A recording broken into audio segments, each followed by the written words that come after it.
মাননীয় বিধায়ক যে কথাটা বলেছেন এটা সত্যি বলছেন।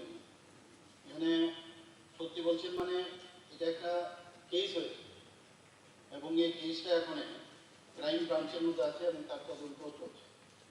তো এটার ইতিহাস অনেক লম্বা। তো এই চিটফান্ডের বিরুদ্ধে কেস হয়েছে এবং এই কেস এখনো চলছে এবং এই রেজাল্ট যখন বেরোবে তখন সেটাকে আমরা বলতে পারবো কি অবস্থায় আছে। আরেকটা সাপ্লিমেন্টের স্যার, একটা 1 মিনিটে বলবো। এই কেসের পরিপ্রেক্ষিতে ত্রিপুরা সরকারের রেভিনিউ ডিপার্টমেন্টের সেক্রেটারি একটা নোটের পরিপ্রেক্ষিতে যিনি এখানে এডিশনাল ডিস্ট্রিক্ট ম্যাজিস্ট্রেট ছিলেন উনি সাসপেন্ড হয়েছে এবং কতটুকু এই ইনকোয়ারি হয়েছে এটা আমরা জানতে চাই এবং ওই টাকাটা আবার গভর্নমেন্ট ফেরত পাবে।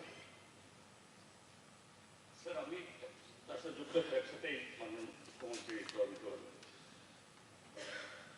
স্যার আমি ধন্যবাদ জানাচ্ছি মাননীয় মুখ্যমন্ত্রীকে। তিনি বলেছেন যে মাননীয় বিধায়ক যে ইস্যুটা তুলেছেন এটা সত্য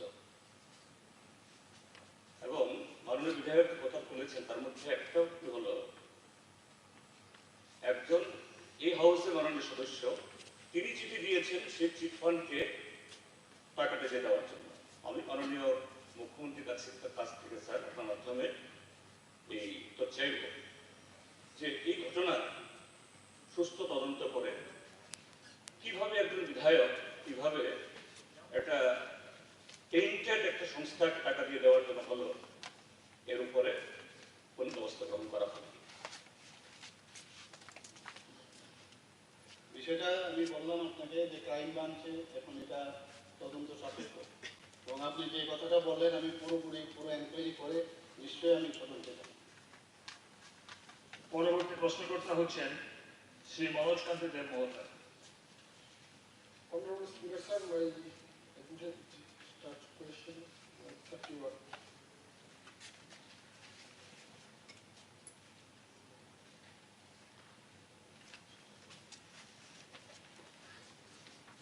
মাননীয় অধ্যক্ষ মহোদয়,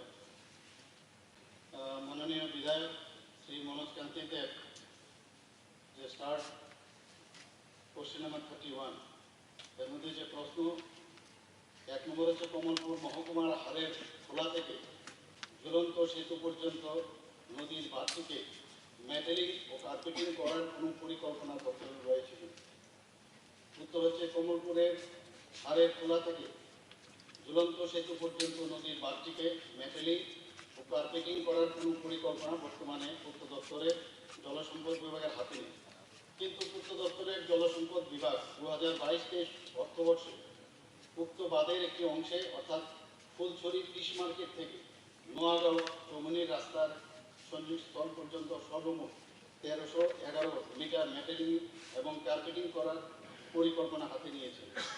তার মধ্যে 1050 মিটার রাস্তার মেটালিং এবং কার্পেটিং সম্পূর্ণ হয়েছে এবং বাকি 261 মিটার রাস্তার মেটালিং সম্পূর্ণ হয়েছে, যার কার্পেটিং সেপ্টেম্বর 2023 নাগাদ সম্পূর্ণ হয়ে যাবে আশা করি। প্রশ্ন 2 থাকলে কবে নাগাদ সেটা বাস্তবায়িত করা হবে বলে আশা করা যায়। উত্তর, আরও 2529 মিটার উক্ত বাঁধের উপর মেটালিং কার্পেটিং করার বাকি আছে, যা প্রকল্প অনুমোদিত হলে কাজ হাতে নেওয়া হবে।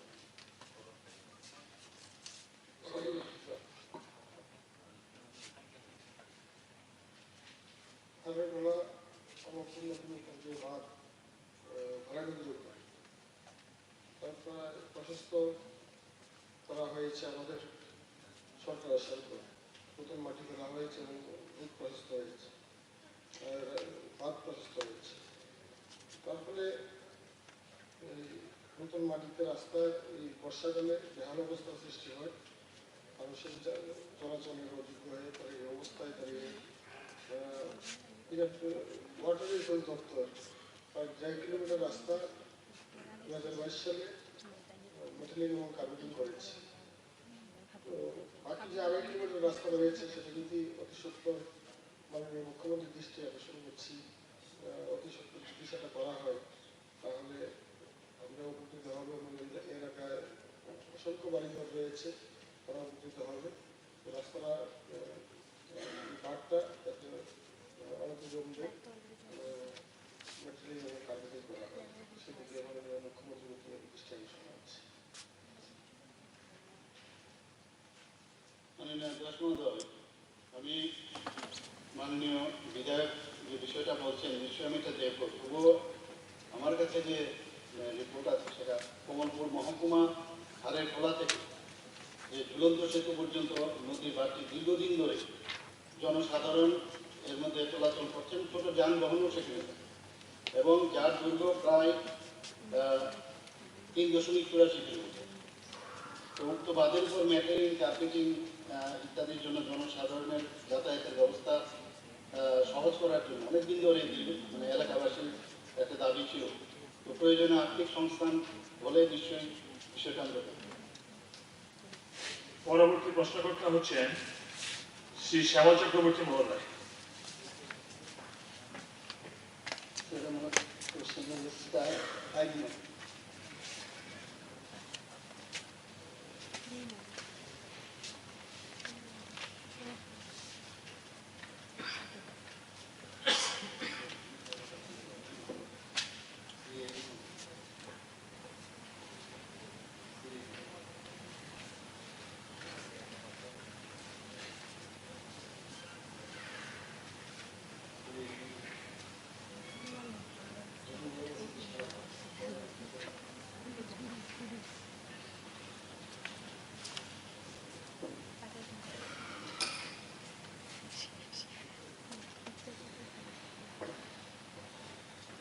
মাননীয় অধ্যক্ষ মহোদয়, আমাদের মাননীয় বিধায়ক শ্রী শ্যামল চক্রবর্তী মহোদয় যে স্টার্ট কোশ্চেন 59-এ প্রশ্ন করেছেন 1 নম্বর, সোনামুড়া বিলুনিয়া রাস্তা থেকে মোহনভোগ ভায়া বেজিমারা গরুর বান কলম ক্ষেত তেল ফাজলা চন্দুর রাস্তাটির সংস্কার করার কোনো পরিকল্পনা সরকারের আছে। উত্তর হচ্ছে সোনামুড়া বিলুনিয়া রাস্তা থেকে মোহনভোগ ভায়া বেজিমারা গরুর বান কলম ক্ষেত তেল ফাজলা চন্দুর রাস্তাটি সংস্কার করার জন্য পরিকল্পনা আছে। প্রশ্ন যদি থাকে তাহলে কবে নাগাদ কাজ শুরু হবে বলে আশা করা যায়। ইতিমধ্যেই রাস্তাটির কাজ শুরু হয়ে গেছে। আর 3 নম্বর প্রশ্ন বলেছেন না থাকলে তার কারণ, যেহেতু উপরোক্ত প্রশ্নের আমি দিয়ে দিয়েছি এই সাপেক্ষে প্রশ্ন আসে। স্যার, এই যে রাস্তাটি, এটার মধ্যে 5টা পঞ্চায়েত 3টা বিজনেস করছে এবং এখানে 32,000 মানুষের প্রায় বসবাস। এই রাস্তাটি উত্তর পাশে হলো গোমতী নদী, তার মধ্যে 3টা ব্রিজ সোনামুড়া, মোহনপুর, মেলাঘর এবং সোনামুড়া। টোটাল এই অঞ্চলের মানুষ এই রাস্তাটা দিয়ে মোহনপুর ব্লকে যায়। বেশিরভাগ রাস্তাটা মোহনপুর ব্লকে, আর একটা পঞ্চায়েত কাঠালিয়া ব্লক। এইটা বেশিরভাগ মানুষ এই রাস্তাটা দিয়ে ব্লকে যায়, কলেজে যায়, সোনামুড়া আছে। এইটাই হলো অনেকটা তাদের লাইফ লাইনের মতো। কিন্তু রাস্তাটা যেটা মাননীয় মন্ত্রী বলেছেন যে শুরু হয়েছে, এটা জাস্ট যেখানে সোনামুড়া বিলুনিয়া রাস্তা, এখান থেকে বেজিমারা পঞ্চায়েতের এদিক পর্যন্ত এই জায়গাটাতেই একটু মাননীয় মন্ত্রীকে বলতে এই কাজটা সবটা যাচ্ছে। আমি একসাথে বলে দিই, যেহেতু আপনি বলেছেন। আর একটু দেরি হলে পরে আমার একটা প্রস্তাব আছে, সেটা হলো যে বেজিমারা পঞ্চায়েত থেকে বেজিমারা হাই স্কুল, গোলবান হাই স্কুল থেকে কলমক্ষেত হাই স্কুল, আর তেলকাজলা এবং বানিয়াছড়ার মধ্যবর্তী জায়গা, এই 3টা জায়গা সবচেয়ে খারাপ। আপাতত যাতে এই 3টা জায়গার কাজ করে দেয় মানুষের চলাচলের সাথে, এইটা যদি মাননীয় অধ্যক্ষ মহোদয়, মাননীয় বিধায়ক যে কথাটা বললেন, আমি তো আগে বলেছি এই কাজটা যেটা সোনামুড়া বিলুনিয়া রোড টু কলম ক্ষেত ভায়া বেজিমারা গুরুবান, এইগুলো তো কাজ, ওই রাস্তার কাজ শুরু হয়েছে। বাকি যে কথাটা বললেন আপনি ফ্রম কালাম ক্ষেত টু মোহনভোগ ভায়া তেল খাজলা চন্দ্র, তো এটার এই অংশের মেরামতের কাজের জন্য দরপত্র গৃহীত হয়েছে। দরপত্রের মূল্যায়ন সহ দরপত্রের প্রক্রিয়া দ্রুত সম্পন্ন করে কাজটি শুরু করা যাবে বলে আশা করছি। পরবর্তী প্রশ্নকর্তা শ্রী শামসুল হক মহোদয়। মাননীয় স্পিকার মহোদয়, আমার question number 63।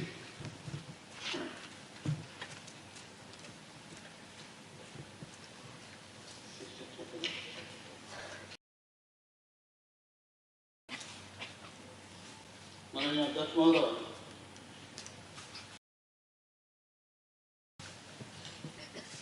Start question number 63, মাননীয় বিধায়ক শ্রী শামসুল হকের।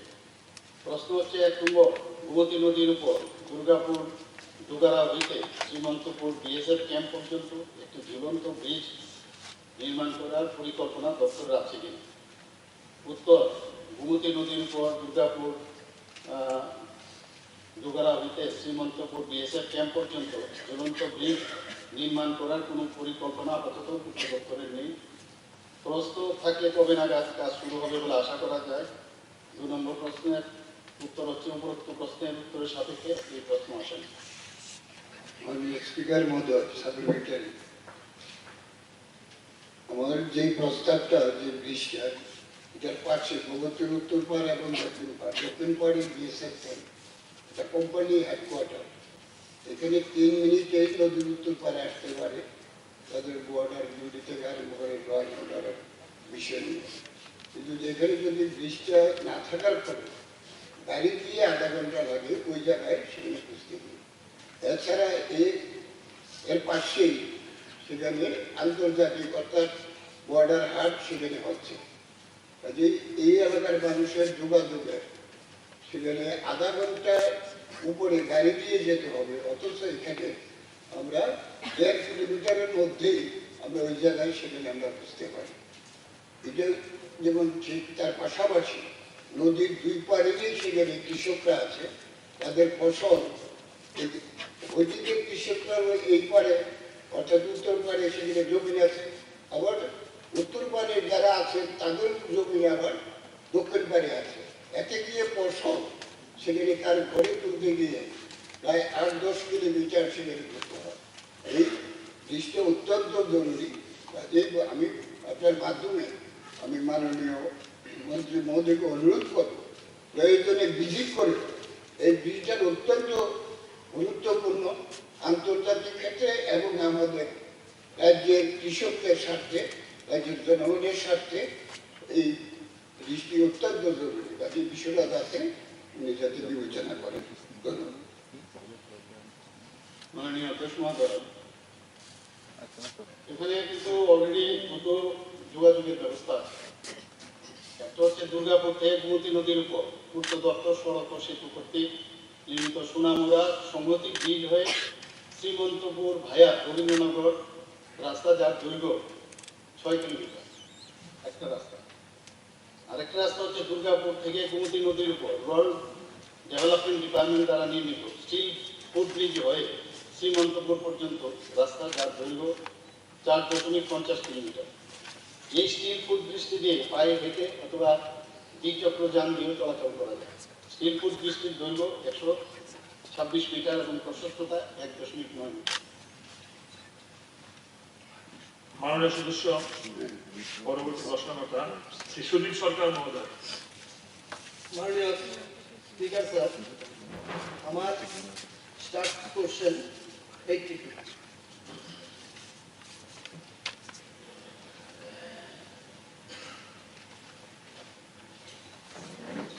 মাননীয় অধ্যক্ষ মহোদয়, মাননীয় বিধায়ক শ্রী সুদীপ সরকার মহোদয়, স্টার্ট কোশ্চেন নাম্বার 82।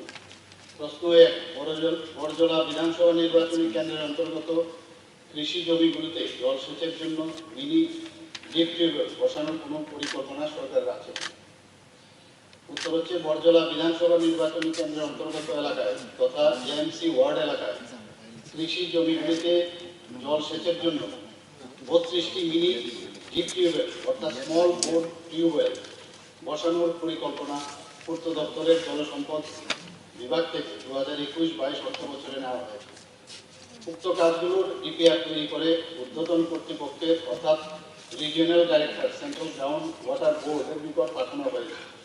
প্রধানমন্ত্রী কৃষি সিঁচাই যোজনা হর ক্ষেত কো পানি ground water government of India প্রকল্পের অধীনে অনুমোদনের জন্য 21-22 অর্থ বছরে যা অনুমোদন সাপেক্ষ। আর প্রশ্ন 2, যদি থাকে তবে কবে নাগাদ কাজ শুরু করা যাবে বলে আশা করা যায়? উত্তর হচ্ছে অনুমোদন পেলে এবং প্রয়োজনীয় অর্থের ব্যবস্থা হলে কাজ হাতে নেওয়া হচ্ছে। সাপ্লিমেন্টারি মাননীয় স্পিকার স্যার, আমার বিধানসভা এলাকা লঙ্কামুড়া, নারায়ণপুর, শানপুরা কৃষি প্রধান এলাকা। আমাদের আগরতলা শহরে যে মূলত যে বাজার, গুল বাজার এবং বটতলা বাজার, ওইসব বাজারে প্রতিদিন প্রচুর পরিমাণ সবজি আসে। আমরা লক্ষ্য করেছি জল সেচের অভাবে কৃষি জমি সঠিকভাবে তারা করতে পারছে না, কৃষকরা ক্ষতিগ্রস্ত হচ্ছে। আমি মাননীয় মন্ত্রী মহোদয়ের কাছে অনুরোধ করব আরো বেশি পরিমাণে যাতে কৃষকদের স্বার্থে অতি দ্রুত উদ্যোগ গ্রহণ করা হয় এবং যে জায়গার মধ্যে কৃষকরা উপকৃত হবে তার দ্বারা আমরা যারা আছি আমরাও সেক্ষেত্রে উপকৃত হব বাজারের মাধ্যমে। ধন্যবাদ স্পিকার। মাননীয় অধ্যক্ষ মহোদয়, আমরাও এই বিষয়টা খুব গুরুত্ব সহকারে এটা দেখি আমরা। তো তার বিষয়ে আমি বলতে চাই, বর্তমানে বরজলা বিধানসভা নির্বাচনী কেন্দ্রে অন্তর্গত কৃষি জমিগুলোতে জল সেচের জন্য 9টি ডিপ টিউবওয়েল DTW এবং একটি লিফট ইরিগেশন স্কিম আছে, যা দিয়ে বর্তমানে 213 হেক্টর জমিতে জলসেচের ব্যবস্থা আছে এবং নতুন প্রকল্পে আরও 32টি মিনি ডিপ টিউবওয়েল অর্থাৎ স্মল বোর টিউবওয়েল দিয়ে আরও অতিরিক্ত জমিতে জলসেচের ব্যবস্থা তার পরিকল্পনা আমাদের কাছে আছে। পরবর্তী প্রশ্ন করতে হচ্ছেন শ্রী অনিমেষ দেববর্মা মহোদয়। Honorable Speaker, sir, admitted start question 91.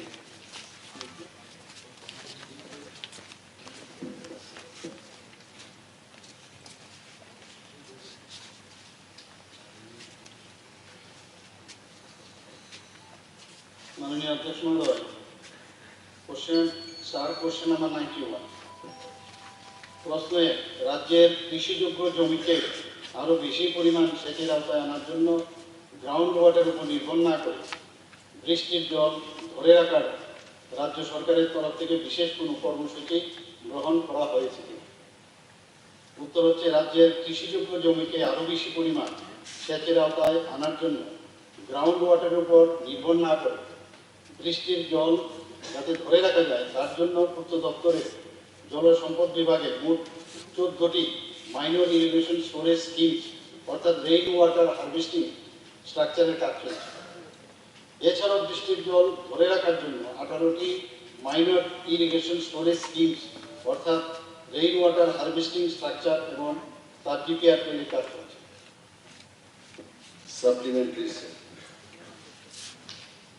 Why I brought this question is, কিছু কিছু জিনিস আছে যেগুলো মন দিয়ে যদি আমরা কাজ করি, we can finish in one go or in one planning. যেমন আমাদের যে কৃষিযোগ্য জমি ত্রিপুরায়, এটার বৃদ্ধি হওয়ার কোনো ব্যবস্থা নেই। পৃথিবীর যে আকার, এটা তো থাকবেই। জমির চাষযোগ্য জমির পরিমাণ কমানোর সুযোগ আছে বাড়িঘর নির্মাণ করে। আমি 20 বছর আগে যখন এমএলএ ছিলাম, তখনও কিন্তু এই ধরনের প্রশ্ন আমরা জিজ্ঞেস করতাম যে আরো কত বেশি জমি সেচের আওতায় আনানো যায়। আমি মাননীয় সরকারের কাছে, বিশেষ করে মাননীয় মুখ্যমন্ত্রীর কাছে এটা জানতে চাইব যে সারা ত্রিপুরা রাজ্যে কত আর জমি জলসেচের আওতাধীন আনা যাবে, এটা বৃহৎ সার্ভে করা হবে কিনা। কারণ আত্মনির্ভর ত্রিপুরা যদি আমরা করতে চাই, রমেশ বাবু, আত্মনির্ভর ত্রিপুরা যদি আমরা করতে চাই, এই সার্ভেটা করে, আপনি সাপ্লিমেন্টারি বলুন প্লিজ। এই সার্ভেটা করে সমস্ত ত্রিপুরায় চাষযোগ্য জমিকে জলসেচের আওতায় আনা হবে কিনা এটা আমি জানতে চাই।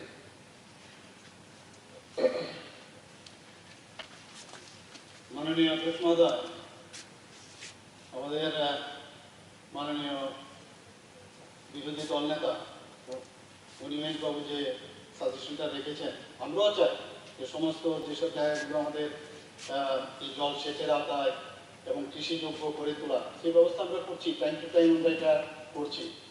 তাছাড়া ওনার যে প্রশ্নটা করছে রিলেটেড আমি কিছু বলছি, যে পূর্ত দপ্তরের জলসম্পদ বিভাগ থেকে সেচের জন্য মুখ্যত বৃষ্টি থেকে যে প্রাপ্ত নদীর জল, সেটা lift irrigation scheme, diversion scheme, medium irrigation scheme এবং low height pick up way ইত্যাদির মাধ্যমে করা হয়ে থাকে। এবং ভূগর্ভস্থ জলস্তর থেকে deep tubewell, small bore tubewell জল দিয়ে জলসেচের প্রথাগত ব্যবস্থা আছে।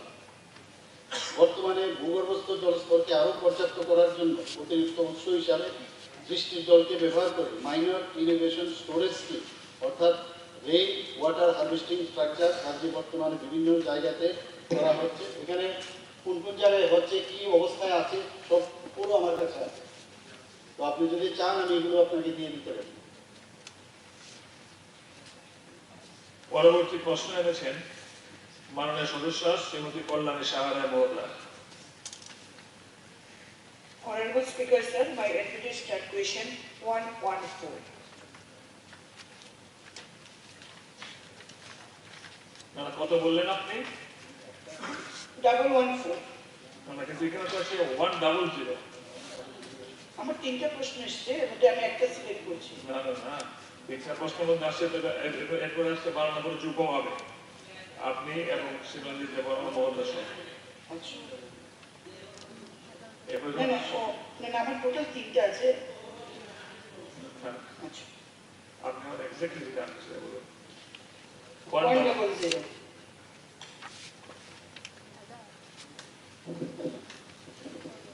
माननीय अध्यक्ष, माननीय कल्याणी राय महोदया যেটা প্রশ্ন রেখেছেন তেলিয়ামুড়াতে ইনডোর কোনো স্টেডিয়াম হবে কিনা।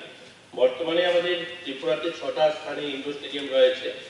আমরা এই ফাইন্যান্সিয়াল ইয়ারে অর্থাৎ 23-24-এ আরও 8টা আমরা রেখেছি, কিন্তু তেলিয়ামুড়া সেখানে নেই, কিন্তু আমরা কোয়াইতে একটা বড় ইনডোর হল করার প্রস্তাব রয়েছে। বাকি যেখানে Sonamura, Krishnatali, Gomati, Shantirbazar, Officetilla high school complex Khowai, old fire brigade complex Amarpur, Fatikroy, উত্তর ত্রিপুরা জেলা এগুলো রয়েছে, কিন্তু আপাতত কোয়াইতে আমরা ইনডোর হল রাখিনি। মাননীয় অধ্যক্ষ মহোদয়, আমার সাপ্লিমেন্টারি কোয়েশ্চেন হলো যে খোয়াই একটা বিস্তীর্ণ এলাকা, খোয়াই জেলা এবং তেলিয়ামুড়া সহ খোয়াই, আসারামবাড়ি, রামচন্দ্রঘাট, কল্যাণপুর এবং কৃষ্ণপুর বিধানসভা কেন্দ্র, এখানকার ছেলে মেয়েরা, বিশেষ করে জনজাতি অংশের ছেলে মেয়েরা, আজকে ত্রিপুরা রাজ্যে যত ফুটবল খেলোয়াড় আছে বেশিরভাগ খোয়াই জেলা থেকে আছে। বিভিন্ন খেলাধুলায় খোয়াই জেলার মান অত্যন্ত উন্নত, কিন্তু এবং ইনডোর যে খেলাগুলি রয়েছে সেখানেও আমরা দেখছি যে খোয়াই জেলা থেকে রিপ্রেজেন্টেটিভ অনেক বেশি। কিন্তু এখানে আধুনিক ইনডোর স্টেডিয়াম অত্যন্ত প্রয়োজন, চাহিদা রয়েছে, কিন্তু আমরা সেই পরিকাঠামো নেই বলে আমাদের রাজ্যে বিশেষ করে খোয়াই জেলার ছেলে মেয়েরা আপনারা সাপ্লিমেন্টারি বলুন প্লিজ। এটাই সেজন্য আমি বলছি যে আমার তেলিয়ামুড়া যেহেতু এই 6টি বিধানসভা কেন্দ্রের মূল তেলিয়ামুড়ার এই ইনডোর স্টেডিয়ামের গুরুত্ব অনুধাবন করে মাননীয় মন্ত্রীর কাছে আমার অনুরোধ থাকবে যে যথাসম্ভব যত শীঘ্রই তেলিয়ামুড়াতে একটি ইনডোর স্টেডিয়াম করা। আমরা দেখবো আমাদের দপ্তর থেকে সার্ভে করে যদি ল্যান্ড পাওয়া যায় আর প্রপার আমাদের ফাইন্যান্সিয়াল ব্যবস্থা যদি থাকে তাহলে আমরা এটাকে নিয়ে করার চেষ্টা করবো। মাননীয় সদস্য শ্রী কিশোর বর্মন মহোদয়। মাননীয় অধ্যক্ষ মহোদয়, আমার অ্যাডমিটেড কোশ্চেন নাম্বার 108।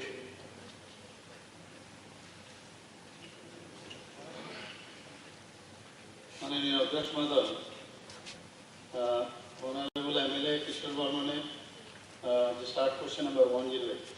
প্রশ্ন 1, এটা কি সত্য যে নলছড় বিধানসভা নির্বাচনী কেন্দ্র এলাকায় ফায়ার স্টেশন নেই? উত্তর, হ্যাঁ, নলছড় বিধানসভা নির্বাচনী কেন্দ্র এলাকায় ফায়ার স্টেশন নেই। প্রশ্ন 2, সত্য হলে উক্ত এলাকায় ফায়ার স্টেশন স্থাপনের কোনো পরিকল্পনা সরকারের রয়েছে কি? উত্তর, উক্ত এলাকায় ফায়ার স্টেশন স্থাপনের কোনো পরিকল্পনা আপাতত সরকারের নেই। প্রশ্ন 3, থাকলে কবে নাগাদ স্থাপন করা হবে বলে আশা করা যায়?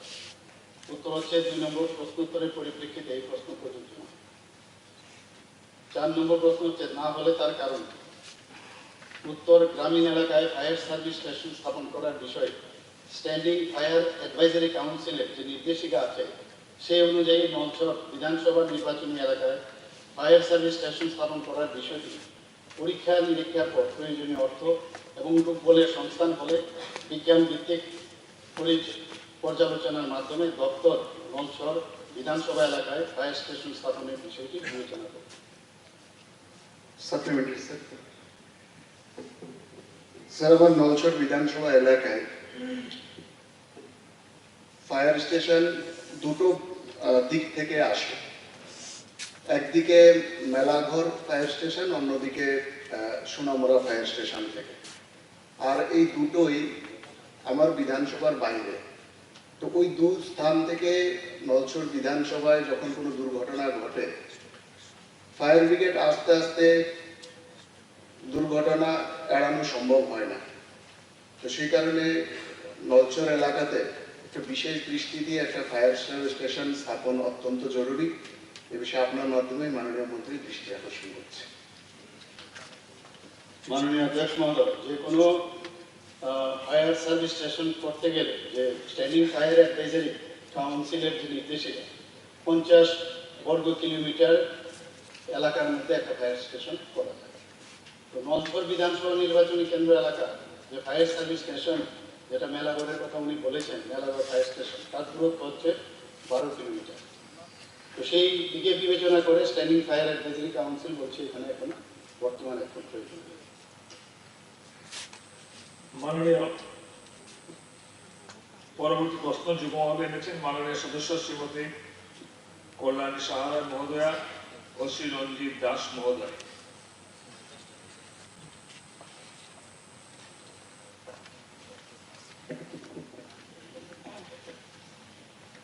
মাননীয় অধ্যক্ষ মহোদয়, আমার প্রশ্ন বড়মুড়া তথা অধুনা হাতাইগত কোয়েশ্চেন নাম্বার 113। মাননীয় অধ্যক্ষ মহোদয়, প্রশ্ন এক হচ্ছে বড়মুড়া তথা অধুনা হাতাইগত ইকো পার্কে এবং ছবিমুড়ার পর্যটকের নিরাপত্তার লক্ষ্যে একটি করে পুলিশ ফাঁড়ি বসানো হবে। উত্তর হচ্ছে বড়মুড়া তথা অধুনা হাতাইগত ইকো পার্কে এবং ছবিমুড়ায় পর্যটকদের নিরাপত্তার লক্ষ্যে একটি করে পুলিশ ফাঁড়ি বসানোর কোনো পরিকল্পনা আপাতত সরকারের নেই। প্রশ্ন হলে কবে নাগাদ বসানো হবে বলে আশা করা যায়? উত্তর, 1 নম্বর প্রশ্নের উত্তরের পরিপ্রেক্ষিতে এই প্রশ্নে প্রযোজ্য নয়। প্রশ্ন 3, না হলে তার কারণ। কোনো এলাকায় পুলিশ ফাঁড়ি স্থাপন করার ক্ষেত্রে ওই এলাকার অপরাধের পরিসংখ্যান, পার্শ্ববর্তী এলাকার নিরাপত্তা বাহিনীর ক্যাম্প থেকে দূরত্ব ইত্যাদি পর্যালোচনা করা হয়েছে। বিগত 2 বছরে বড়মুড়া তথা অধুনা হাতাইগত ইকো পার্কে এবং ছবিমুড়া পর্যটন কেন্দ্র এলাকায় মাত্র একটি অপরাধের মামলা নথিভুক্ত হয়েছে।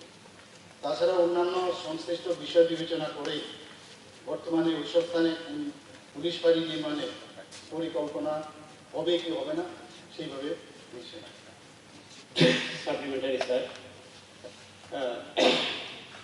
বিশেষ করে ছবিমুড়া মানে টুরিজম স্থানগুলি, ওই স্থানগুলিতে যে পরিমাণ পর্যটকরা সেখানে আসা যাওয়া করে, বিশেষ করে আমাদের এই সরকার আসার পরে টুরিজম সেক্টরগুলোকে রাত্র যাপন করা তো লক হার্ট ব্যবস্থাপনা করা হচ্ছে। সুতরাং যারা পর্যটক সেখানে যায় তারা নিরাপত্তার অভাব বোধ করে, কারণ ওইখানে নিরাপত্তা দেওয়া ফলে পরে পর্যটকদের আরও বেশি পরিমাণে সেখানে তারা রাত্র যাপন করবে এবং প্রাকৃতিক যে সৌন্দর্য সেটা তারা উপভোগ করবে। সেই কারণে এই বিষয়টাকে বিশেষভাবে পর্যটকদের নিরাপত্তা দিক দেখে এবং তাদের সুব্যবস্থার জন্য সেখানে পর্যটন ব্যবস্থা করাটা ট্যুরিজম দপ্তরের জন্য সেটা সহায়ক হবে বলে আমি মনে করি। তাই আপনার মাধ্যমে মাননীয় দপ্তরের মন্ত্রী মহাশয়কে অনুরোধ করব এই পর্যটন কেন্দ্রগুলোতে যাতে পর্যাপ্ত পরিমাণে সেখানে রাত্র সেখানে সিকিউরিটি ব্যবস্থা করা যাতে পারে। মাননীয় অধ্যক্ষ মহোদয়, একসাথে একটি সিমিলারিটি আছে আর কি। মাননীয় অধ্যক্ষ মহোদয়, আমাদের বড়মুড়া হাজারিকতন ইকো পার্কে ট্যুরিজম ডিপার্টমেন্ট থেকে প্রচুর ব্লগহাট করা হয়েছে। এখানে সানরাইজ পয়েন্ট রয়েছে, সেখানে ওয়াটার ফলসের দুটি জায়গা ইতিমধ্যে একটি আগেই আবিষ্কৃত হয়েছিল, আর একটি নতুন করে সেখানে আমরা ওয়াটার ফলস ফরেস্টের ডিপার্টমেন্টের সহযোগিতায় সেটাকেও আমরা পাদপ্রদীপে আনতে পেরেছি। 2018 সালে সরকার পরিবর্তনের পর থেকে আমরা দেখেছি এই রাজ্যে, যে রাজ্যকে মানুষ চিনতই না, ভারতবর্ষের মানুষ চিনত না, বাইরের দেশের মানুষ চিনবে তো দূরের কথা ছিল। তো সেই জায়গায় টুরিস্টরা আজকে ত্রিপুরাতে আসতে চাইছে, কিন্তু তাদের কনফিডেন্স, এই যে বড়মুড়া একটা পাহাড়, সে পাহাড়ে গিয়ে সেখানকার লং হাটে থাকবে, প্রাকৃতিক সৌন্দর্য উপভোগ করবে, ট্রেডিশনাল ফুড নেবে, তো সেইগুলির মানুষের সেই কনফিডেন্সটা পাহাড়ে থেকে সেগুলো উপলব্ধি করা সম্ভব হচ্ছে না। পাশাপাশি ওই জায়গায় একটা আউটপোস্ট অনেকটা দূরে রয়েছে, অন্তত সেটাকে যদি বড়মুড়া পাহাড়ে এনে করা যায়, যারা টুরিস্ট তাদের কনফিডেন্স বাড়বে এবং মানুষ রাত্রি যাপন করবে, পাহাড়ের সৌন্দর্য উপভোগ করবে। এই জন্য মাননীয় মন্ত্রীর কাছে, দপ্তরের মন্ত্রী যিনি আমাদের রাজ্যের মাননীয় মুখ্যমন্ত্রী, ওনার কাছে আবেদন যত তাড়াতাড়ি সম্ভব এখানে একটি পুলিশ ফাঁড়ি বসানো, স্থায়ীভাবে বসানো হচ্ছে।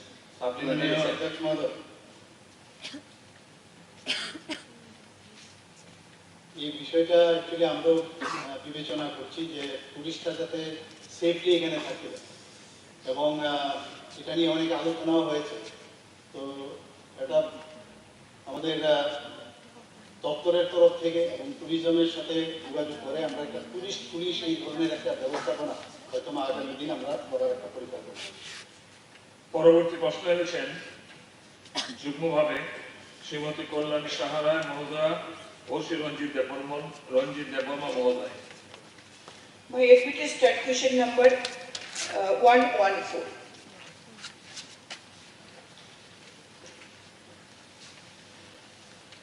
Start question 114. Srimati Kolani Rai, Honorable MLA, Sri Ranjit Deborah, Honorable MLA. প্রশ্নে বর্তমান অর্থ বছরে তেলিয়ামুড়া মহকুমার বিভিন্ন জনবসতি সংলগ্ন এলাকা দিয়ে প্রবাহিত খোয়াই নদীর পার ভাঙন রোধে জল সম্পদ দপ্তর থেকে কোনো পদক্ষেপ নেওয়া হয়েছে কিনা? উত্তর হচ্ছে হ্যাঁ। বর্তমানে অর্থ বছরে তেলিয়ামুড়া মহকুমার বিভিন্ন জনবসতি সংলগ্ন এলাকা দিয়ে প্রবাহিত খোয়াই নদীর পার ভাঙন রোধে পূর্ত দপ্তরের জলসম্পদ দপ্তর থেকে পদক্ষেপ নেওয়া হয়েছে। প্রশ্ন 2, নেওয়া হলে কি পদক্ষেপ নেওয়া হয়? উত্তর হচ্ছে পূর্ত দপ্তরের জলসম্পদ বিভাগ থেকে তেলিয়ামুড়া মহকুমার বিভিন্ন জনবসতি সংলগ্ন এলাকা দিয়ে প্রবাহিত নদীর খোয়াই নদীর পার ভাঙন রোধের 2টি স্থান মোট দৈর্ঘ্য 200 মিটার চিহ্নিত করে এস্টিমেট তৈরি করে ঊর্ধ্বতন কর্তৃপক্ষের অর্থাৎ অর্থ দপ্তরের কাছে special assistant state for capital investment 2023-24 থেকে অনুমোদনের জন্য পাঠানো হয়েছে। অনুমোদন পেলে এবং প্রয়োজনীয় অর্থের ব্যবস্থা হলে কাজ হাতে নেওয়া। 3 নম্বর প্রশ্ন হচ্ছে 24 রামচন্দ্রঘাট বিধানসভা অন্তর্গত দারিকাপুর সরকারপাড়া গোরাঙ্গ টিলার দক্ষিণ আলেপসা গ্রাম এবং কালীবাড়ি এলাকার খোয়াই নদীর পার ভাঙন প্রতিরোধ করার জন্য রাজ্য সরকারের কোনো পরিকল্পনা আছে কিনা? 24 রামচন্দ্রঘাট বিধানসভা অন্তর্গত দারিকাপুর সরকারপাড়া গোরাঙ্গ টিলার দক্ষিণ আলেপসা গ্রাম এবং কালীবাড়ি এলাকায় খোয়াই নদীর পার ভাঙন প্রতিরোধ করার কাজ দপ্তরের বিবেচনা। সাপ্লিমেন্টারি স্যার, স্যার যে রামচন্দ্রঘাট বিধানসভা যে দারিকাপুর এবং গোরাঙ্গ টিলা এবং আলেপসা গ্রাম এবং কালীবাড়ি, ওইটা খুবই বাঙালি অধ্যুষিত এবং গরিব এলাকা গ্রাম। আমি নিজে গিয়ে দেখেছি সেখানে অনেক গ্রাম গ্রাম, অনেক বাড়িঘর নদীতে ভেঙে তা বিলীন হয়ে গেছে। তার জন্য যদি দ্রুত সেখানে এই অর্থ বছরে সেখানে যদি নদী ভাঙনটা প্রতিরোধ করার জন্য যদি জরুরি ভিত্তিতে সেখানকার ব্যবস্থা না হয়, তাহলে ওই গরিব পরিবারগুলি তাদের বাড়িঘর নদীতে বিলীন হয়ে যাওয়ার পর থেকে তারা বেঁচে যাবে এবং তাদের আর্থিক দিক থেকে খুবই খুবই দুর্বল। তারা তাদের কিছু করার কিছু নেই। আমি অনেক গিয়ে দেখেছি এখনও তারা নদীর কিনারে দাঁড়িয়ে আছে তাদের বাড়িঘর, সেটাকে রক্ষা করার জন্য আমি দিনের সঙ্গে আপনার মাধ্যমে মাননীয় মুখ্যমন্ত্রী নিকট অনুরোধ জানাচ্ছি। বলুন মাননীয় বিধায়িকা, একসঙ্গে বলুন। মাননীয় অধ্যক্ষ মহোদয়, বিগত 5 বছর যাবত এই নদী ভাঙন রোধের জন্য আমি চেষ্টা চালিয়ে যাচ্ছি এবং প্রত্যেকবার বিভিন্নভাবে এস্টিমেট করা হয়। তেলিয়ামুড়া বাজার এবং নেতাজি নগর এই দুটো জায়গাকে আমরা রক্ষা করতে পেরেছি আমাদের সরকারের সময়, কিন্তু দশমীঘাট এলাকা, তেলিয়ামুড়া কৃষাবাড়ি এবং মোহরছড়া এলাকা এবং কৃষাবাড়ি এলাকা কৃষি প্রধান অঞ্চল। কৃষকদের জমি প্রায় অর্ধেকের বেশি নদী গর্ভে চলে গেছে। বর্তমানে বাড়িঘরও যাওয়ার পথে। কয়েকবার মোহরছড়া 4 নম্বর ওয়ার্ড পঞ্চায়েতের 4 নম্বর ওয়ার্ড কয়েকবার রাস্তা ব্লক করেছে। সেখানে গিয়ে বারবার তাদেরকে আমরা আশ্বস্ত করেছি, কিন্তু যথাসময়ে বা এখনো পর্যন্ত কোনো পদক্ষেপ দপ্তরের মধ্য থেকে নেওয়া হয়নি। এবং তেলিয়ামুড়া দশমীঘাট এলাকায় অত্যন্ত বাজে অবস্থা। প্রধানমন্ত্রী আবাস যোজনা তাদেরকে ঘর দেওয়া হয়েছে। আমি একটু মাননীয় অধ্যক্ষ মহোদয় একটু সময় দেবেন, এটা অত্যন্ত গুরুত্বপূর্ণ বিষয়। হ্যাঁ, সেটাই বলছি যে বারবার এস্টিমেট করা হয়, এস্টিমেট পাঠানো হয়, কিন্তু দপ্তর থেকে আমরা প্রয়োজনীয় পদক্ষেপ নিতে দেখি না। আমরা ওয়াটার রিসোর্সের মাননীয় সেক্রেটারি দিবেন যে সেক্রেটারি ছিল, ওনার সাথে কথা বলেছি। উনি বলেছেন এসডিআর থেকে ফান্ড এসছে, ফান্ড চলেও গেছে, কিন্তু অথচ এই কাজগুলি হয়নি। কার নেগলিজেন্সের কারণে, এটাই কার নেগলিজেন্সের কারণে বারবার সেন্ট্রাল গভর্নমেন্ট থেকে ফান্ড আসা সত্ত্বেও এই কাজগুলি হচ্ছে না। এবং কেন হচ্ছে না, এটাই ইমিডিয়েট ব্যবস্থা নেওয়ার জন্য মাননীয় মুখ্যমন্ত্রী তথা দপ্তরের মাননীয় মন্ত্রীর কাছে আমার আবেদন। মাননীয় অধ্যক্ষ মহোদয়, আমার ওই বিষয়ে সাপ্লিমেন্টারি মাননীয় অধ্যক্ষ মহোদয়, কুমারঘাট শহরে দেওনদীর উপরে ব্রিজ গত 2018 সালে যে ভয়ানক ফ্লাড হয়েছিল, সেই ফ্লাডের সময় তার একটা বড় ভাঙন দেখা দিয়েছে। যথারীতি বছর 3 আগে তার একটা টেন্ডার হয়েছিল তার ভাঙনটা রোধের জন্য। অজ্ঞাত কারণে সেই টেন্ডারটা ক্যান্সেল হয়ে যায়, কিন্তু বর্তমানে তার যেটা পরিস্থিতি, মানে যে কোনো সময় ব্রিজটি মানে ব্রিজের একটা অংশ ভেঙে পড়ে যেতে পারে, আর যদি খুব ইমিডিয়েটলি যদি এটা থেকে কোনো ব্যবস্থা না নেওয়া যায়। তাই আমি মাননীয় মুখ্যমন্ত্রীর কাছে সেটা ওয়াটার রিসোর্স ডিপার্টমেন্টের তরফ থেকে যদি অতি সত্ত্বর একটা নিজের ব্যবস্থা করা হয়, তাহলে হয়তো বা কুমারঘাট শহরটা বেঁচে যায়, ব্রিজটা বেঁচে যাবে, অথবা যে কোনো সময় দুর্ঘটনা ঘটার একটা প্রবল সম্ভাবনা সেখানে রয়ে গেছে। তাই মাননীয় মুখ্যমন্ত্রীর প্রতি আমার সেই আবেদন রইল। মাননীয় অধ্যক্ষ মহোদয়, এখানে 24 রামচন্দ্র ঘাট বিধানসভার অন্তর্গত আমাদের মাননীয় বিধায়ক যেটা বললেন, আমি নিশ্চয়ই এটা ত্বরান্বিত করার জন্য আমি দপ্তরকে বলবো। আর মাননীয় বিধায়িকা আমাদের কল্যাণী সাহারা মহোদয় যেটা বললেন, সেটাও আমি দেখবো এখানে কেন বারবার স্যাংশন হওয়ার পরে সেটা কেন কাজ হচ্ছে না। কিন্তু আমার কাছে যা খবর আছে, এটা পাঠানো হয়েছে special assistant two state for capital investment, অনুমোদনের জন্য পাঠানো হয়েছে। অনুমোদন পেলে নিশ্চয়ই এটা করবেন। আর ভগবান বাবু যেটা কোশ্চেন করেছিলেন, আমি দেখবো, খবর নিয়ে আমি জানাবো। পরবর্তী প্রশ্ন করতেছি রঞ্জিত দাস মহোদয়। মাননীয় অধ্যক্ষ মহোদয়, আমার admitted staff question 130।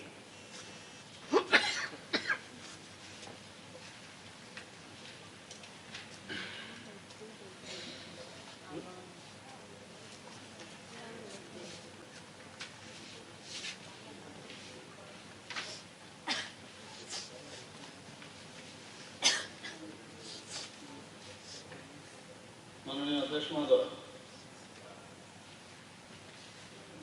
Start question number 130। প্রশ্ন, অমরপুর উদয়পুর সড়কটি 4 লেন করার কোনো পরিকল্পনা দপ্তরের আছে কিনা? উত্তর হচ্ছে অমরপুর উদয়পুর সড়কটি 4 লেন করার কোনো পরিকল্পনা আপাতত নেই। ইহা উল্লেখ্য যে উক্ত সড়কটিকে জাতীয় সড়ক হিসাবে উন্নতিকরণের জন্য বিগত মার্চ 2017 ইংরেজি সনে ভারত সরকারের সড়ক পরিবহন ও রাজমার্গ মন্ত্রণালয় কর্তৃক নীতিগতভাবে অনুমোদন প্রদান করা হয়েছে।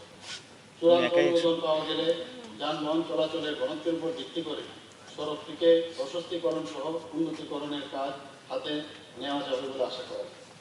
প্রশ্ন 2 থাকলে কবে নাগাদ করা হবে বলে আশা করা যায়? যেহেতু উপরোক্ত প্রশ্নের যে উত্তর আমার দেওয়ার সাথে কি প্রশ্ন আসে? সাপ্লিমেন্টারি। মাননীয় অধ্যক্ষ মহোদয়, আপনার মাধ্যমে মাননীয় দপ্তরের মন্ত্রী মহাশয়কে এবং বিশেষভাবে এই প্রশ্নটা আমি 2021-এ 22 দিনে বিধানসভায় উত্থাপন করেছিলাম। ওই সময় দপ্তরের মাননীয় মন্ত্রী তার উত্তরে ঠিক এই কথাই বলেছিলেন যে 2017 সালে ইনপ্রিন্সিপাল ডেভেলপ জাতীয় সড়ক হিসাবে চিহ্নিত করা হয়েছে।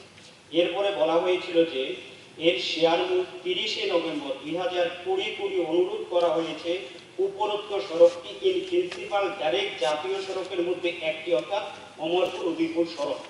কেন্দ্রীয় ভূতল পরিবহন মন্ত্রণালয় এই সড়ককে জাতীয় সড়ক হিসাবে চিহ্নিত করার পর উন্নতিকরণ ও প্রশস্তীকরণের কাজ শুরু হবে। 2021-এর উত্তর 2020-তে পাঠানো হয়েছে। আমি আপনার মাধ্যমে দপ্তরের মাননীয় মন্ত্রীকে, দপ্তরের যারা আধিকারিক রয়েছেন তারা এই বিধানসভাতে যখন আলোচনা করায় এটাকে যতটা গুরুত্ব দেওয়া হয় না, একটু মন্ত্রীদের গোচরে নেওয়া হয় না।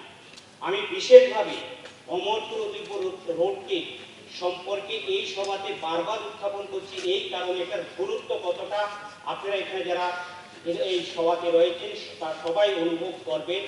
এই সড়কটি দিয়ে তেলিয়ামুড়া আমাদের বিধানসভা, পম্পি, অর্ব, গন্ডাছড়া, মাতার বাড়ি এবং বিশেষ করে এখানে পর্যটন কেন্দ্র ছবিমুড়া এবং ডম্বুরে প্রচুর পরিমাণে লোক এই উদয়পুর অমরপুর মাত্র 27 কিলোমিটার রোড, এটা জিগজাগ রোড, এটাকে যদি 4 লেন করা হয় বা এটা প্রশস্তি করা হয় তাহলে পরে মাত্র 20 থেকে 15 মিনিট সময় লাগে। সুতরাং আমি বিশেষভাবে অনুরোধ করব এটাকে যাতে গুরুত্ব দিয়ে এটাকে যাতে করা হয়, তাহলে পরে এই অত্র এলাকা বিশেষভাবে পর্যটন থেকে শুরু করে এই পর্বক আমাদের মহকুমা, পম্পি আমাদের যে বিধানসভা কেন্দ্র রয়েছে তার বিশেষভাবে সুবিধা হবে। এ কারণে আমি আপনার মাধ্যমে মাননীয় মন্ত্রী মহাশয়কে বিনম্রতার সঙ্গে অনুরোধ করব যাতে এই রাস্তাটিকে গুরুত্ব দিয়ে দেখা হয়। মাননীয় অধ্যক্ষ মহোদয়, আমি নিজেও যাই, প্রায়শ এই রাস্তা দিয়ে যাই এবং মাননীয় বিধায়ক শ্রী রঞ্জিত দাস মহোদয় যেটা বললেন আমি ওনার সাথে একমত। এবং যেহেতু একটা প্রজেক্ট অলরেডি পাঠানো হয়েছে, 4টে যেরকম রাস্তার কথা বলা হয়েছে, এর মধ্যে 4 নম্বর পড়ছে ওনাকে রাস্তা। তো আমি নিশ্চয়ই এটা গুরুত্ব দেবো। 2021-এ আপনি বললেন যে বিধানসভায় উঠিয়েছিলেন, সেটা আমার জানা ছিল না। এবং আমি দেখবো, দপ্তরের সাথে কথা বলবো এবং আমরা চাই যে সব রাস্তায় প্রশস্ত হোক, সব রাস্তা দিয়ে আমরা সুন্দরভাবে চলাফেরা করি। তো বিষয়টা আমি গুরুত্ব দিয়ে দেখবো। উনি বলছেন যে গুরুত্ব দিয়ে দেখার জন্য, নিশ্চয়ই গুরুত্ব দিয়ে দেবো। এখন প্রশ্ন পর্ব শেষ হলো। যে সমস্ত তারকা চিহ্নিত প্রশ্নের উত্তর দেওয়া সম্ভব হয়নি সেগুলো উত্তরপত্রগুলি এবং তারকা চিহ্নবিহীন প্রশ্নগুলির উত্তরপত্র সবার টেবিলে পেশ করার জন্য মাননীয় মন্ত্রী মহোদয় অনুরোধ করছি। বলুন দীপঙ্কর বাবু, বলুন। আমার ছিল মাননীয় স্পিকার স্যার, গত 28 জুন কুমারঘাটে উল্টারথের দিন বিদ্যুৎ শকে 8 জনের দুর্ভাগ্যজনকভাবে মৃত্যু হয়েছে এবং 32 জন সেখানে আহত হয়েছে। এর মধ্যে শিশু এবং মহিলা সেখানে আছেন। আমি কেন এটাকে বাতিল করলাম? এমএলএ নরেন সরকার, সুদীপ সরকার, ইসলাম উদ্দিন, শৈলেন্দ্রনাথ সহ আমরা গেছি এবং মুখ্যমন্ত্রী আলোচনা শুরু। আমি কেন এটাকে বাতিল করেছি প্রশ্ন আপনার একজন মোশনটা, তাই তো? কেন শুনুন, এবার কেন বাতিল করেছি শুনুন। প্লিজ দেখুন, Dipankar, budget is the most important. এবং এই বাজেট সেশনে দেখুন আপনি জিনিসটা, এটা যদি আপনারা এম্পল টাইম পাবেন, বাজেটের যখন আপনারা আলোচনা আনবেন, এই যে কোনো কাট পোষণ কিংবা, তখন আপনারা বলতে পারবেন স্বরাষ্ট্র দপ্তরে কোনো ত্রুটি আছে কিনা, বিদ্যুৎ দপ্তরে কোথাও সমস্যা আছে কিনা, এনাফ টাইম পাবেন। কিন্তু এটাকে কিন্তু বাজেট সেশনে একজন মোশন আমি এলাও করতে পারি না, অথচ আইন আছে, যদি বলে না। স্যার আমারও একটা মোশন ছিল, আমি জমা দিয়েছি, এটা কেন বাতিল গেল? মানে ওই একই কথা যা বলছি রিপিটেশন হবে। কিন্তু স্যার এটা খুব ইম্পর্টেন্ট ছিল, এত লোক মারা গেল যাত্রায়, এটা তো ইম্পর্টেন্ট ছিল। আমি আপনাদের দুজনের সঙ্গে সহমত পোষণ করে বলছি, budget is the most important. এখানে ত্রিপুরা রাজ্যের খাওয়া পড়া বাসস্থান অন্ন বস্ত্র সমস্ত কিছু মিলিয়ে এটাকে আলোচনা হবে এবং সেটাকে জাস্ট প্লিজ প্লিজ এটাকে বলছি, বাজেটের যখন আপনারা আলোচনা আনবেন, কাট পোষণ আনবেন, বাজেটের অনেক সময় হয়ে গিয়েছে।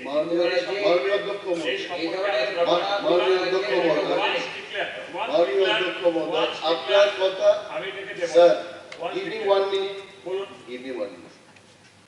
আপনার কথা শুনছিলাম যে কাট পোষণে আনা যাবে, বাজেটে কথা বলতে পারবো, বিভিন্ন জায়গায় সুযোগ থাকবে, কিন্তু দি পয়েন্ট ইজ মানুষের চোখের সামনে I have never seen in my life like this, যে ধাও ধাও করে জ্বলছে মানুষের দেহ, এর যাওয়ার পথে সেই দিক দিয়ে যেতে পারলো, ফেরার পথে ওইখানে ওই রকম ঘটনা হলো।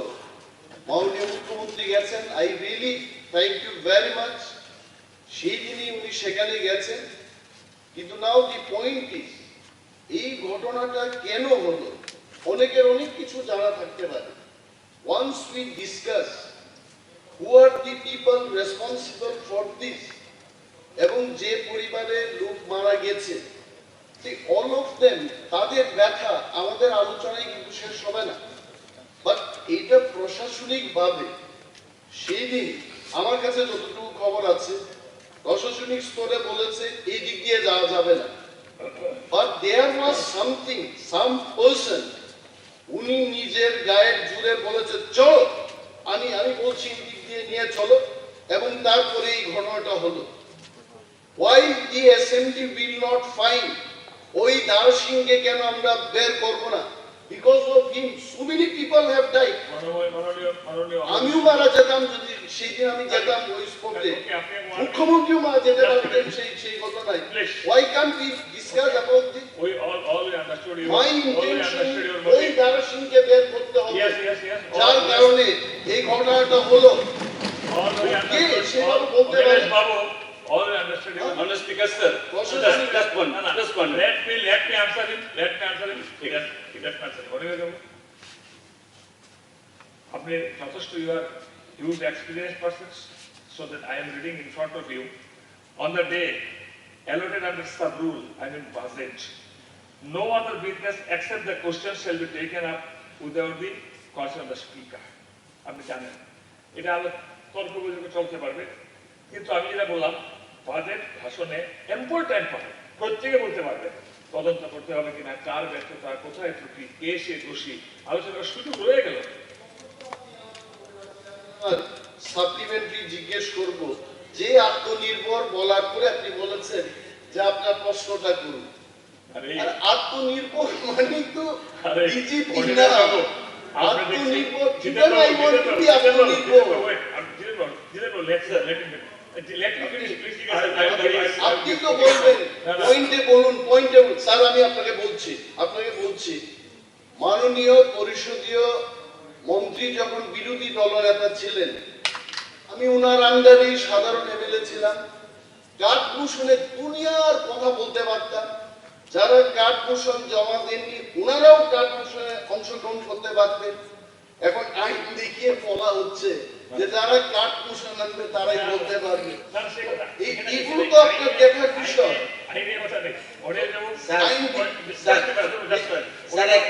এক সেকেন্ড বলছি, we know you are a good orator, you are experienced legislator, but just now I gather that you are astrologer also. আপনি বলে দিলেন যে কার্ড পোষণে কোনটা আসবে, আমি কি না করবো, কি করবো।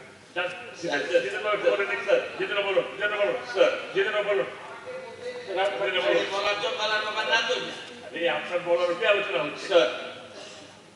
আপনি বলেছেন ঠিকই যে আমরা জেনারেল ডিসকাশনে বাজেটের উপর বলতে পারবো, but this issue is not only very serious, equally on humanitarian ground, No doubt. অত্যন্ত important. We also admit, এবং আমরা appreciate that on the same day, Honorable Chief Minister rushed to the spot, yes, visited all the victims. কিন্তু ঠিক আছে, কিন্তু এর মধ্যে দিয়ে এত বড় একটা ঘটনা, একদিক থেকে হলো হিউম্যান লাইফ গেল, এতগুলো লোক ফর লাইফ, অনেকেরই তাদের নানা ধরনের কমপ্লিকেশন থাকবে।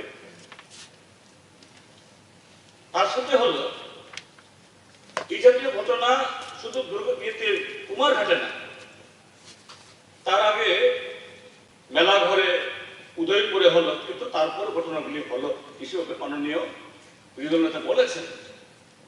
How come this kind of thing, যে এরকম ঘটনা ঘটলো, ঠিক আছে, তাকে সেই জায়গায় আমাদের স্পেসিফিক ডিমান্ড, এটা বাজেটে আসলে আপনি বলবেন না এটা বাজেটের সাথে সম্পর্কিত না, যে এই ঘটনায় যে সিটিং হাইকোর্টের জাজকে দিয়ে তদন্ত করা হবে কিনা, আর যে সমস্ত ফ্যামিলি থেকে মারা গেছে অন্তত একটা গভর্নমেন্ট জব প্রত্যেকটা ফ্যামিলিতে, আর যারা ভিকটিম, সরকার উদ্যোগ নিয়েছে চিকিৎসার জন্য, আরো উন্নত চিকিৎসার জন্য সমস্ত ব্যবস্থা করবে কিনা এই জায়গায় না। আমরা আপনি এই মুলতবি করুন, আমরা চাই না। চিফ মিনিস্টার কাইন্ডলি এই হাউসকে আশ্বস্ত করুন, ত্রিপুরা রাজ্যের মানুষকে আশ্বস্ত করুন, উদ্বেগের সাথে সারা ত্রিপুরা রাজ্যের মানুষ এই ঘটনা লক্ষ্য করছে। ঠিক আছে, মাননীয় লিডার অফ দ্য হাউস, মাননীয় চিফ মিনিস্টার, প্লিজ তিনি যেন এই হাউসকে সেভাবে আশ্বস্ত করেন, ত্রিপুরা জনগণকে আশ্বস্ত করেন। Sir, parents, all of you heard that from our government part, how much help they have got. Please, Ratan Babu. শুধু দুটো পয়েন্ট। প্রশ্ন হলো কেন একজন বাদ দিয়েছেন, আমরা উল্লেখ করেছেন। একদম পরিষ্কার যেটা বলেছে, এটা বাজেট সারা রাজ্যের যত মানুষ আছে সবার জন্য। On the day allotted under Sub-Rule 1, no other business, please, আমি আপনাকে বলছি, এই 3টা বই পড়ে আসা হচ্ছে, এই 3টা বই ব্যাগে ব্যাগে দিয়ে দিয়েছে। হ্যাঁ, এটা এই জন্যই তো ছাড়ুন না। স্যার আমি এটা পড়ে এসে যেটা ওদিকে আমার তাকাতে না হয়, বলছে তাকিয়েও বলো না। এখানে পরিষ্কার কথা, ওই বিরোধী দলনেতা যে প্রশ্ন করেছে, ইট ইজ ইম্পর্টেন্ট, কি দানাশিল্পী খুঁজে বের করতে হবে। Already chief minister visited the places and declared them there. DM পর্যায়ে তদন্তের নির্দেশ দিয়েছেন। এটার উপর ভরসা রাখি আমরা। ডিএম পর্যায়ে তদন্তের পর যদি দেখা যায় এটাও কিছু হচ্ছে না, দেন ওনারা যদি দাবি করে আমার তো দানাশিল্পী খুঁজে বার করার জন্য তদন্তের নির্দেশ। ঠিক আছে না, আমি জানি না, উনি বলছে দানাশিল্পী খারাপ অনেক কুস্তি মানুষ। আচ্ছা, আরে ভাই ঠিক আছে, আমি কথা বলিনি, সবাই আপনি গড, আপনি গড, আপনি গড। স্যার একটা লোক গেল সকলের সাথে, এই দেখুন স্যার, এই কিন্তু যখন আমরা এরকম শুরু হবে, ওই বাজেটের কিন্তু ডিসকাশনটা কিন্তু এই জিনিসগুলি সুন্দর করে বলতে হবে। মাননীয় বিরোধী দল তাই বলছি, তদন্তের উপরে ভরসা রাখুন। চিফ মিনিস্টার ডিক্লেয়ার করেছে, যদি না হলে করবে। এটা একবার সবগুলি বিধানসভা আনতে হবে, ডাইরেক্ট গিয়ে দেখা করবেন, আলোচনা করবেন।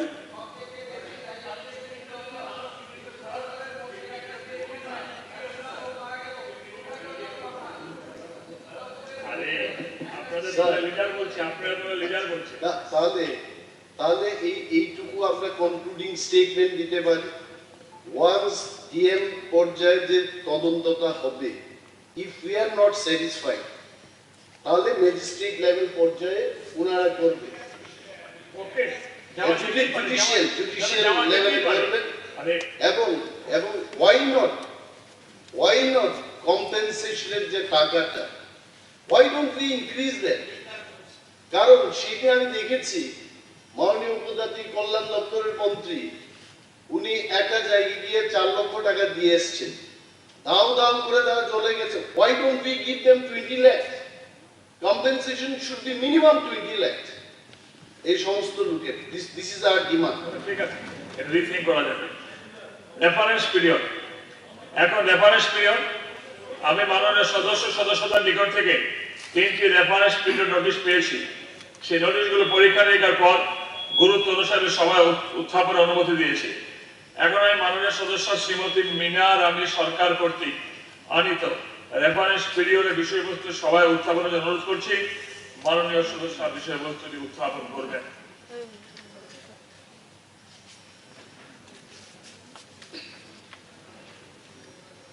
মাননীয় অধ্যক্ষ মহোদয়, চারিপাড়াস্থিত স্কুলপাড়া হেলথ অ্যান্ড ওয়েলনেস সেন্টারটি দপ্তরের নিজস্ব ভবনে স্থানান্তরিত করার প্রয়োজনীয়তা সম্পর্কে আমি স্বাস্থ্য পরিবার কল্যাণ দপ্তরের ভারপ্রাপ্ত মাননীয় মুখ্যমন্ত্রীকে এই বিষয়ের উপর বিবৃতি প্রদানের জন্য অনুরোধ করছি। যদি তিনি আজ বিবৃতিতে অপারগ হন তাহলে পরবর্তী একটি তারিখ জানাবেন। মাননীয় অধ্যক্ষ মহোদয়, আমি এই রেফারেন্স নোটিশটি প্রসঙ্গে আগামী 13ই জুলাই এই হাউসে আমি বিবৃতি দেব। এখন আমি মাননীয় সদস্য শ্রী অভিষেক দেবরায় কর্তৃক আনিত রেফারেন্স পিরিয়ডের বিষয়বস্তু সবাই উত্থাপনের অনুরোধ করছি। মাননীয় সদস্য বিষয়গুলো উত্থাপন করবেন। মাননীয় অধ্যক্ষ মহোদয়, আমার রেফারেন্স বিষয়বস্তুটি হল গোমতী জেলার মাতাবাড়ি বিধানসভার বনদুয়ারে প্রস্তাবিত কেন্দ্রীয় বিদ্যালয় স্থাপনের প্রয়োজনীয়তা সম্পর্কে।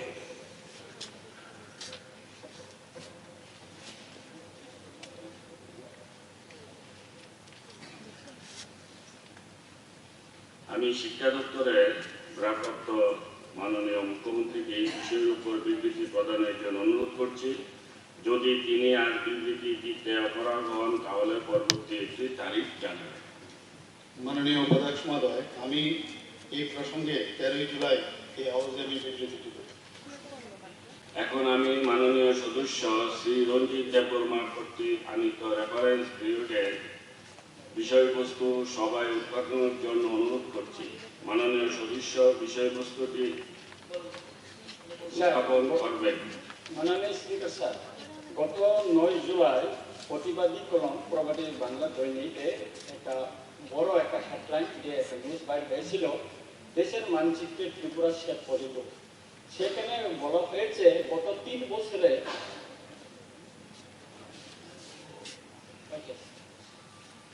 আমি হেডিংটা ছিল দেশের মানচিত্রে ত্রিপুরা শেপ পরিব।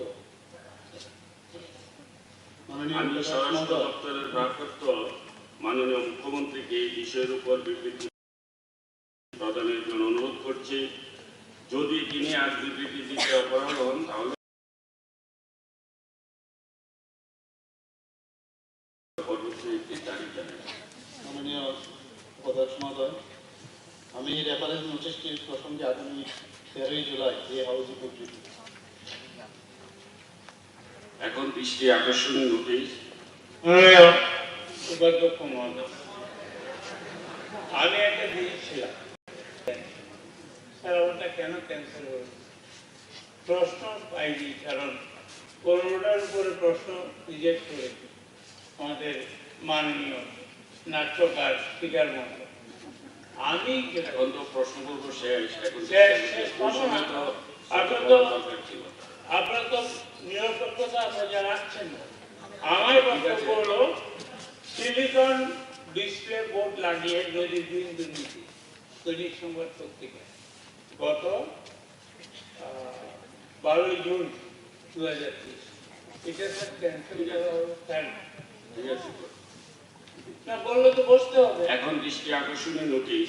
আমি মাননীয় সদস্যদের নিকট থেকে 3টি দৃষ্টি আকর্ষণীয় নোটিশ পেয়েছি। প্রথম নোটিশ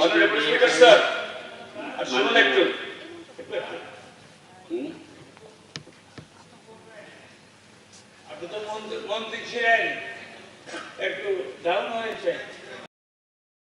আপনি তো আশ্বস্ত করবেন কেন এটা আমারটা ক্যান্সেল করবে।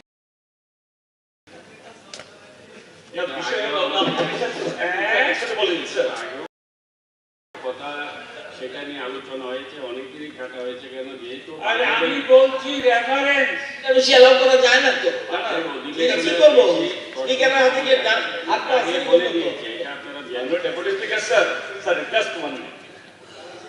প্রশ্ন হচ্ছে রেফারেন্স পিরিয়ডে আমাদের গ্রুপ থেকে পরপর 2 দিন আমরা 3 দিলাম কিন্তু আসছে না। না না এটা হতে পারে না। Democratic system all party representing the house ঠিক আছে এভরিডে পাবেন মাননীয় কিন্তু হ্যাঁ সবাই সব যত দল থাকবে সব দলকে অ্যালাউ করতে হবে আছে মাননীয় উপাধ্যক্ষ কেন কি বলছেন ভুলে আসলেন কি বলছেন কোথায় লেখা হয়েছে আপনার মতো করে কি হলে হবে না না এটা হবে না এরকম ঘটনা হয় কি প্রত্যেকদিন ফাইন প্রেসিডেন্ট দুটা আর একটা পলিটিক্যাল পার্টি একটা হবে অন্য পলিটিক্যাল পার্টি হবে না this cannot be how democracy is defined like this এটা হতে পারে ইয়েস স্যার বলছেন রুলস একটা জিনিস বলছি এখানে আমরা দেখেছি মাননীয় উপাধ্যক্ষ মহোদয় একটা কথা আছে এই যে রেফারেন্স পিরিয়ড এবং কলিং অ্যাটেনশনের কথা ফার্স্ট ডেতে আমাদের দলের থেকে আমরা মিনিমাম 6 থেকে 7টা রেফারেন্স পিরিয়ড জমা দিয়েছি আমিও দিয়েছি এর দেখা গেল this house is for the opposition you have to allow the opposition to raise the point whereas আজকেও দেখেছি রেফারেন্স পিরিয়ডে আপনারা দুটো নিয়ে নিলেন একটা আমাদের দিয়ে দিয়েছে where is it should have been two from this side আমাদের পেতে হবে এটা কথা না two from this side one could have been that side প্রশ্নটা আমরা করব we and সংখ্যা তত্ত্বের দিক থেকে we are 27 people and you are 32 people সব দিক থেকে রিয়েলি আই এম টেলিং এটা আমার কথা না আমি পূর্বতন বিরোধী দলের নেতার কথা মনে রেখে এগুলো বলছি এগুলো উচিত আমাদের দেওয়া প্লিজ এটা কনসিডার করবেন এইভাবে প্লিজ কনসিডার লাইক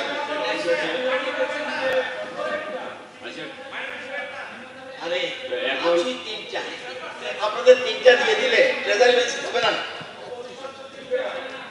এই কনভেনশনটা এখানে পরিষ্কার স্পিকারের ডিসিশন এখানে কিন্তু পলিটিক্যাল পার্টি কি কথা বলে না ওখানে কিন্তু সিদ্ধান্ত নেয় গুরুত্ব বুঝে স্পিকার দেখে কোন জিনিসটা ইম্পর্টেন্ট সেই জিনিসটা গুরুত্ব বিবেচনা করে দিয়েছে ওনার দৃষ্টিতে এটা ম্যান টু ম্যান ভেরি করবে এটা ম্যান টু ম্যান ভেরি করবে ঠিক আছে এটা এই যে 10 মিনিট দেরি করলাম ওদিকে কমে যাচ্ছে মাননীয় সদস্য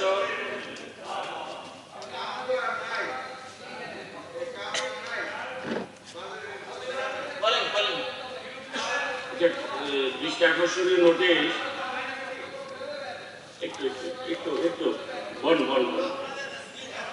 এখন দৃষ্টি আকর্ষণীয় নোটিশ আমি মাননীয় সদস্যদের নিকট থেকে 3টি দৃষ্টি আকর্ষণীয় নোটিশ পেয়েছি। প্রথম নোটিশটি দিয়েছেন মাননীয় সদস্য শ্রীমতী কল্যাণী সাহারায়।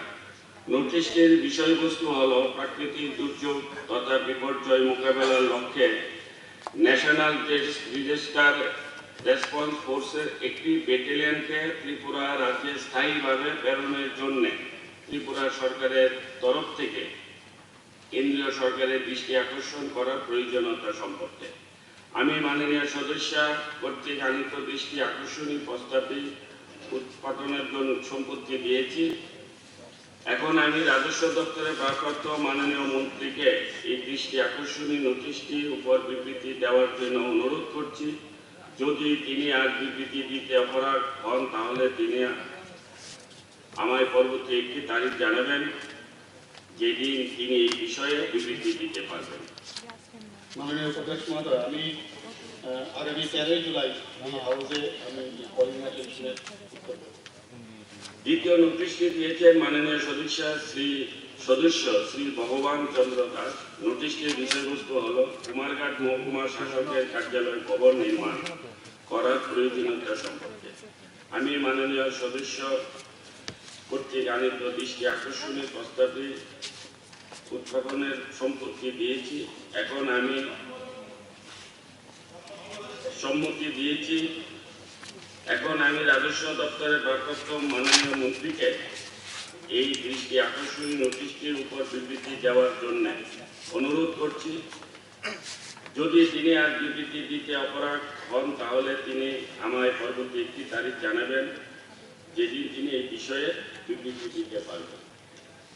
মাননীয় উপাধ্যক্ষ মহোদয়, আমি দৃষ্টি আকর্ষণী প্রসঙ্গে আগামী 13 জুলাই হাউসে বিবৃতি দেব।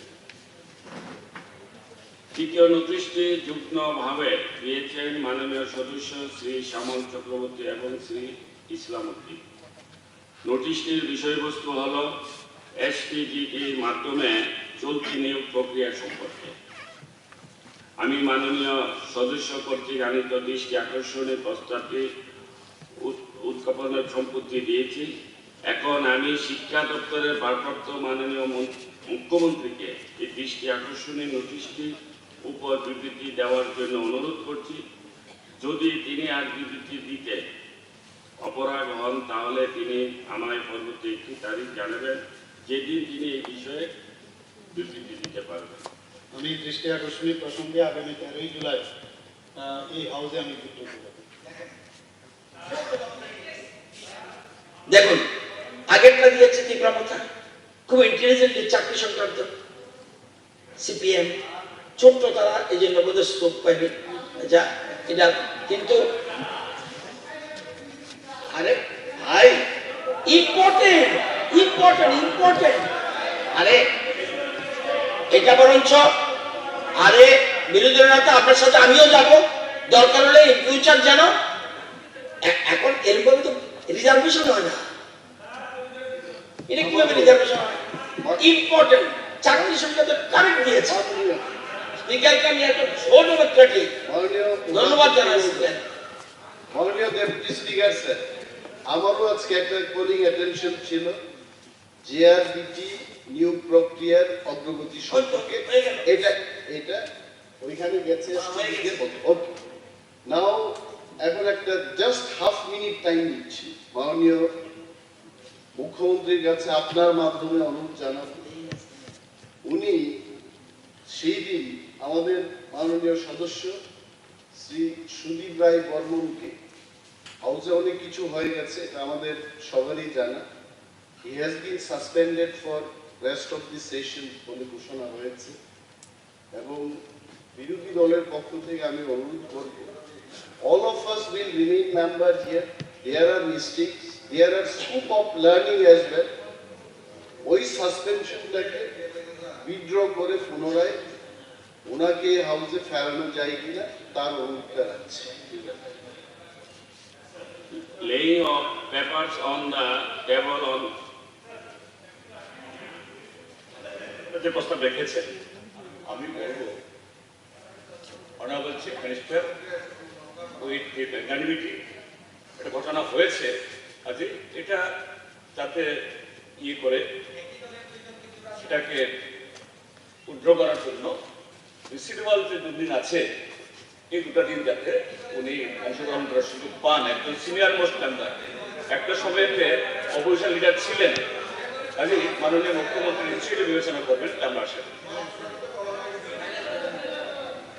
স্যার, আমি 10 সেকেন্ড বেশি শোনেন স্যার। ওদিনকার ঘটনায় আমরা কিছু বলি, যে কোনো উনি একটা গল্প বলতে গিয়েছিলেন, রতন বাবুর গল্প আর আমাদের স্পিকারের গল্প শুনতে শুনতে কান বন্ধ হয়ে যেত যখন বিরোধী দল থাকতাম। আমরা আনপার্লামেন্টারি কোনো কথা আমরা পছন্দ করি, কিন্তু ফ্যাক্টস মেইন। সুদীপ বাবু সেদিন বলেছে যে পার্টিকুলার কাউকে বলিনি, যদিও শব্দটা আনপার্লামেন্টারি এবং সবাই দেখা দিল। একদিন আমি উঠি, কিন্তু আমি বলিনি ওই দিন মাননীয় স্পিকার স্যার, ওই দিন আমি বলিনি। আমি বলবো যে কোনো আনপার্লামেন্টারি ওয়ার্ড এখানে মানুষকে দুঃখ পেয়ে থাকলে আমি মনে করি আমাকে leader of the house and my dear friends and colleagues sister, আমরা মনে করি যে আনপার্লামেন্টারি ওয়ার্ড এখানে না ব্যবহার করা। সুদীপ বাবু সাসপেন্ড করেছেন শুক্রবার একটা হাফবেন আজকে হচ্ছে। আমি আপনাকে বলি, আমার মাননীয় মুখ্যমন্ত্রী লিডার অফ দ্য হাউস, আমি ওনাকে বলবো পানিশমেন্ট হয়েছে, উনি জানেন, উনি শিক্ষিত লোক। কথা হলো দণ্ডিতের সাথে দণ্ডদাতা তাদের জবে সমান আঘাতে সর্বশ্রেষ্ঠ বিচার। আপনি তো জানেন, ঠিক আছে, আপনি তো নাট্যকার, আপনাকে আমি বলছি মাননীয়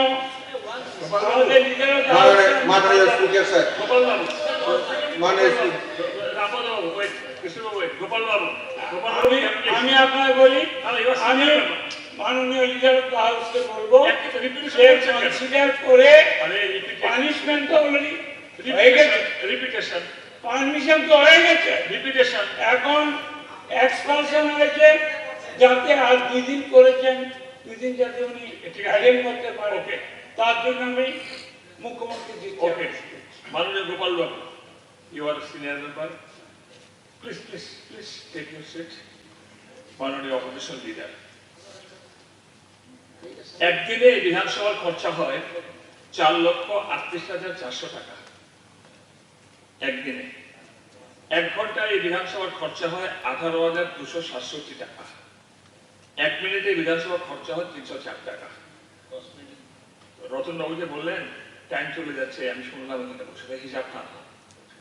আমরা এখানে উৎসর্গিক কনস্ট্রাকটিভ আলোচনা হবে, সমালোচনা হবে, মন্তব্য হবে, ঠিক আছে, অ্যাকসেপ্টেড। এখন আমরা নেক্সট বিজনেসে যাচ্ছি। laying of papers on the table of the house. Now the business before the house, laying a copy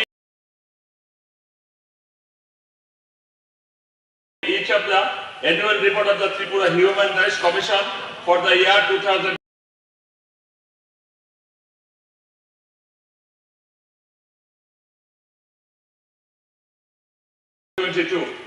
Number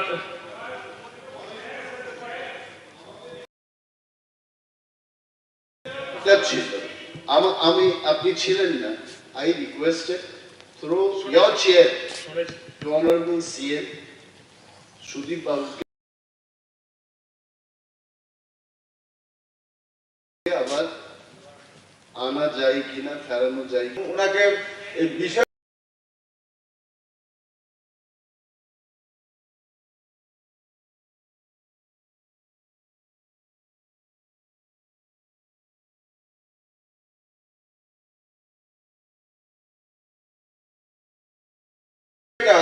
যে কুকুরের সাথে, আপনি তো কুকুরের মধ্যে আছেন, আপনি তো কুকুর দলের মধ্যে আছেন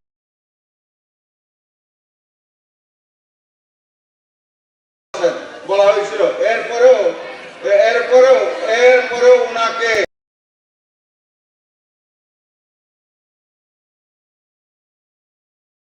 বলা হয়েছে তুমি কথাটা উঠিয়ে নিয়ে নাও, তুমি বিষয়টা এটাকে মাপ চেয়ে নাও, এই বলা হয়েছিল, কিন্তু রাজি হয়নি, স্বীকার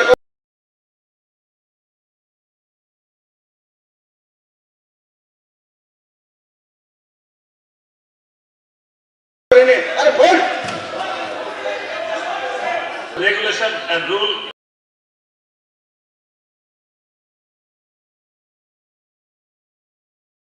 of the table of the house. Mr. Speaker, sir, I hereby give notice of my intention to lay a copy of each. Number 1, the annual report of the Tripura Human Rights Commission for the year 2022, as required under Section 28 of the Protection of Human Rights Act 1993. Number 2, Maharaja V. Vikram University First Regulations 2018, Third Amendment, as required under subsection 2 of section of 52 of Maharaja B. Vikram University Act 2015, Tripura Act number 6 of 2015. Number 3, Tripura Anand Marriage Registration Rules 2023 as required under section 6 of Anand Marriage Act 1909, Central Act 7 of 1909. Number 4, the 43rd and 44th annual reports of the Forest Development and Plantation Corporation Limited for the year 2018-19 and 2019-20 as per provision of section 619A of the Companies Act 1956 on the table of the House. Sir. Now the business before the House, laying a copy each of the annual report of the Tripura Tourism Development Corporation Limited for the year 2015-16, 2016, 2017 and 2017 and 2018 on the table of the House. Now I request the Honorable Minister in charge of the Tourism and Sector Department is to lay a copy each of the above mentioned annual reports on the table of the House. Honorable Speaker, sir, I do hereby issue notice of my intention to lay on the table of the Tripura Legislative Assembly the annual reports and statements of audited accounts of Tripura Tourism Development Corporation Limited for the year 2015-16, 2016-17 and 2017-18 of Section 395 of the Companies Act 2013.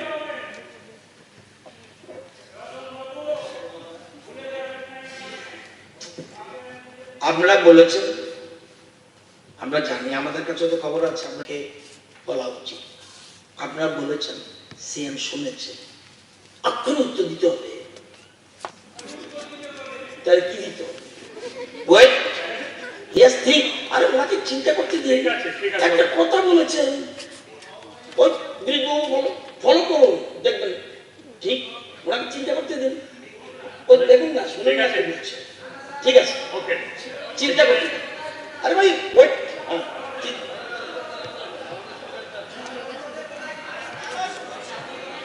The honorable members are requested kindly to collect. আপনি দেখছেন মাননীয় সদস্য কুমার বাবু, আপনি দেখছেন একজনকে উঠাতে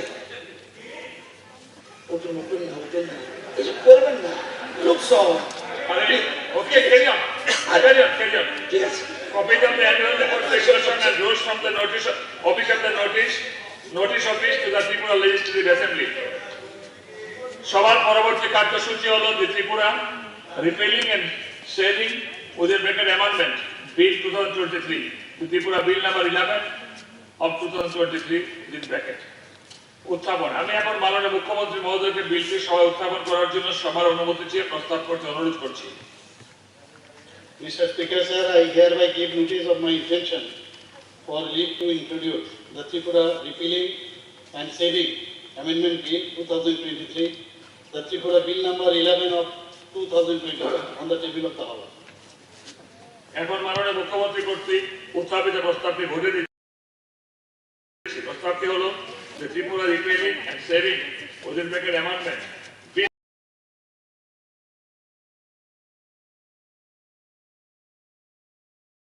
2023, Tripura Bill number 11 of 2023 এই সভায় উত্থাপন করার অনুমতি দেওয়া হোক। যারা প্রস্তাবের পক্ষে আছে তারা হ্যাঁ বলবেন, যারা প্রস্তাবের বিপক্ষে আছে তারা না বলবেন। না বলার যেহেতু কেউ নেই, তাই বিলটি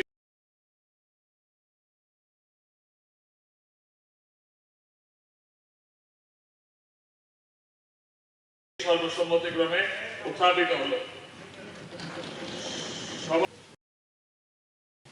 Respected Speaker, sir, I beg to leave to consider the Tripura State Goods and Service Tax in bracket 6th Amendment Bill 2023, in bracket the Tripura Bill number 9 of 2023 by the August of. এখন অর্থ দপ্তরের ভারপ্রাপ্ত মাননীয় মন্ত্রী কর্তৃক উত্থাপিত প্রস্তাবটি ভোটে দিচ্ছি। বলবেন? Just one point. যখনই কোনো বিল অ্যামেন্ডমেন্টের জন্য আসবে আই থিঙ্ক অনেকগুলো বিলে নতুন সদস্যরা যারা আসছেন at times they don't understand এবং যেগুলো বিল আমরা তো অনেক বিলগুলো এটার বিরুদ্ধে বলবো না বিকজ দিস ইজ ফর দি স্টেটের জন্য এই বিলগুলো হচ্ছে স্টিল আই থিঙ্ক উত্থাপকের পক্ষ থেকে কয়েকটি কথা এটা বলে এগুলো উই উইল অপোজ এটা ভাবতেন না we may not oppose but কয়েকটা কথা এই বিল সংক্রান্ত ব্যাপার কেন এটা আনা হবে just I think that should be না এটা হওয়া উচিত দ্যাটস ইট আর আমাদের পক্ষ থেকে যদি কেউ বলার থাকে বলবেন বাট আমি রীতির কথা বলছি জাস্ট একটা আসলো এটা বুটাবুটি হয়ে এটা গুটিয়ে নেওয়া it should not happen little bit of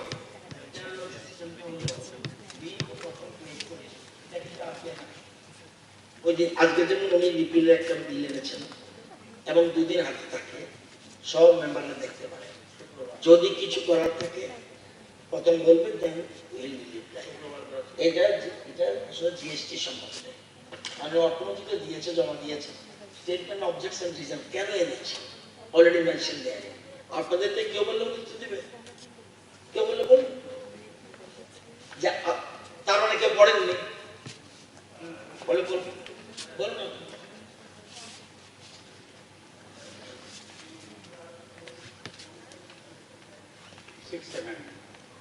এটার উপর আমি একটু দেখি এখানে অ্যামেন্ডমেন্ট আপনারা আনতেই পারেন for the interest of the people কিন্তু আমি যে প্রশ্নগুলি করছি এখানে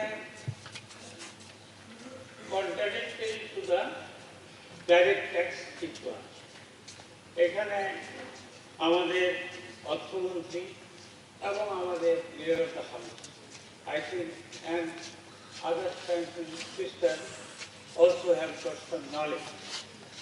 এখন এখানে যে সেকশন 23 বলেছে the effect from the first day of July 2017 amendment আজকে আছে পাস হবে আজকে এখানে সুপ্রিম কোর্ট বলে দিয়েছে যে any direct tax it may be GST it may be SLT it may be income tax it may be wealth tax আমাদের অর্থমন্ত্রী মহোদয় সেল ট্যাক্স সম্বন্ধে অভিজ্ঞতা আপনার আছে জিএসটি সম্বন্ধে আইনও মাননীয় মুখ্যমন্ত্রীর কিছু আছে প্রথমবাবু পড়াশোনা করেন ওইদিকে আপনার বিজনেসে না থাকলে আপনার কিন্তু রেট্রোস্পেক্টিভ এফেক্ট ফ্রম 1 জুলাই 2017 এটা কি করে it will violate the verdict of the Supreme Court এটা হলো একটা দ্বিতীয়টাও আমি বলবো যে এখানে interest, penalty and daily punishment তিনটা একসঙ্গে শাস্তি হতে পারে কারণ এখানেও সুপ্রিম কোর্টের বাড়িটা গুয়াহাটি হাইকোর্ট যখন আমরা ছিলাম তখনও ছিল এখানে কি বলে the word 10,000 rupees or 50% of the tax involved 30 দিন ছিল আপনার রিটার্ন জমা দেওয়া 60 দিন আপনি করতে পারবেন করলে আপনাকে কি করতে হবে প্রতিদিন ডিলের জন্য 30 দিনের পরে 100 টাকা করে দিতে হবে according to the Supreme Court verdict and penalty is a quasi criminal proceeding এখানে ইন্টারেস্ট যারা দেবে যেমন সুদের থেকে ইন্টারেস্ট দিতে হবে তাদেরকে এই টাকাটা আর ওয়েলথ ট্যাক্সের যোগ হবে না it will be exempted deleted from the asset কারণ ওয়ান্স ট্যাক্স ওয়াজ পেইড আপনিও জানেন আপনার অভিজ্ঞতা আছে আমি জানি তাইলে double taxation should not be there আমি বলবো যেখানে ইন্টারেস্টের প্রভিশন রয়ে গেছে সেখানে ইন্টারেস্ট দেবে, লেট হয়েছে 1 মাস 30 দিনে দিতে পারেন, 31 দিন থেকে উনি দেবেন, কিন্তু পার ডে 100 টাকা ফাইন হতে পারে। Sir, second, statement of objects and reasons একটু পাওয়ার তাদেরকে দিয়ে দেওয়ার জন্য বলেছে। এখানে ক্লজ 21-এ বলেছে that the bill seeks to amend subsection 1 of section 132 কি বলেছে? The Tripura Goods and Service Tax Act so as to discriminating offenses. Offense বলছে কিন্তু sir causes subsection 1 GIK 18 section 8 of the same subsection and to increase the monetary threshold from 1,000 lakh rupees to 2,000 lakh rupees. 1,000 কত sir? 1 কোটি। 200,000 কত? 2 কোটি। ভালো জানতো রতন কত? একটা লোকের পানিশমেন্ট 1 কোটি থেকে 2 কোটি পর্যন্ত হবে 200%। ইট ক্যানট। তাইলে আমি বলবো আরো কিছু লেখনা আছে এটার মধ্যে, প্রণোদিতবাবু সবটা দেখেছেন কিনা আমি জানি না। আমি অর্থমন্ত্রীকে অনুরোধ করবো nothing should be passed which is detrimental to the interest of the people. এমনিতে জিএসটিতে বা বিভিন্ন ভাবে দেশের জিনিসপত্রের দাম আকাশ ছোঁয়া। সুতরাং আমি মুখ্যমন্ত্রী মহোদয়ের কাছে আমি অনুরোধ করব, আমি অর্থমন্ত্রীর কাছে অনুরোধ করব যে এই যে আপনারা যে বিদ্যায় এটা তো পাস হলে অ্যাক্টে পরিণত এবং ম্যাক্সিমাম ক্ষেত্রে এখানে জিএসটি বইটা আমি নিয়ে এসেছি। কিছু ডিক্টেটরিয়াল আরবিট্রারি অ্যাসেসমেন্ট হচ্ছে। আমি আমার মনে হচ্ছে এর জিএসটি জানি, আপনার থেকে বেশি জানি। আচ্ছা ভাই, ঠিক আছে, বলুন। শুনুন কথা যে বলছেন আপনি বলবেন, আমি অন্য কথা বলছেন। বিলের কথা বলছি, বিলের বাইরে একটু বলি, সেকশনের বাইরে একটু বলি। আমি বলছি যেহেতু একটা public money involve, we are of the people, for the people, by the people, এটা সিলেক্ট কমিটিতে পাঠিয়ে কিছু প্লাস মাইনাস করলে কোনো অপরাধ নেই স্যার। কেন একটা লোককে যদি আপনি 2 কোটি টাকা পেনাল্টি করবেন, সে তো কোথা থেকে দেবে? হয়তো এখানে প্রোভাইডেড সে যদি অসুস্থ থাকে, 1 বছর বাইরে থাকে, তাইলে তাকে কি করতে হবে? প্রতিদিন 100 টাকা, 2 কোটি টাকা penalty, interest and penalty both should not be together. এটা কোনোদিন জানে, উনি ট্যাক্স পে। আমার বক্তব্য এটা পাস করার আগে please it may be sent to the select committee. Ratan বাবু তো গান ও গম্ভীর উচ্চ মার্গের লোক, আপনার থাকেন, আপনি পড়াশোনা করে এখান থেকে যখন আমাদের নিয়ে চিৎকার করতেন তখনও দেখি, এখন আপনার সন্ন্যাসী হয়ে গেছে।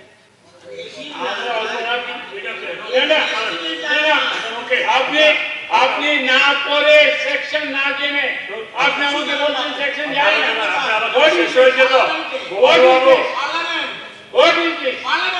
গোপাল বাবু, আপনার আলোচনা শেষ হয়েছে। আমার বক্তব্য হলো it should go to the select committee without going through. People should not be harassed. Businessman যদি হ্যারাসমেন্ট হয়, সে টাকাটা পাবলিক থেকে তুলবে, জিনিসপত্রের দাম 2800।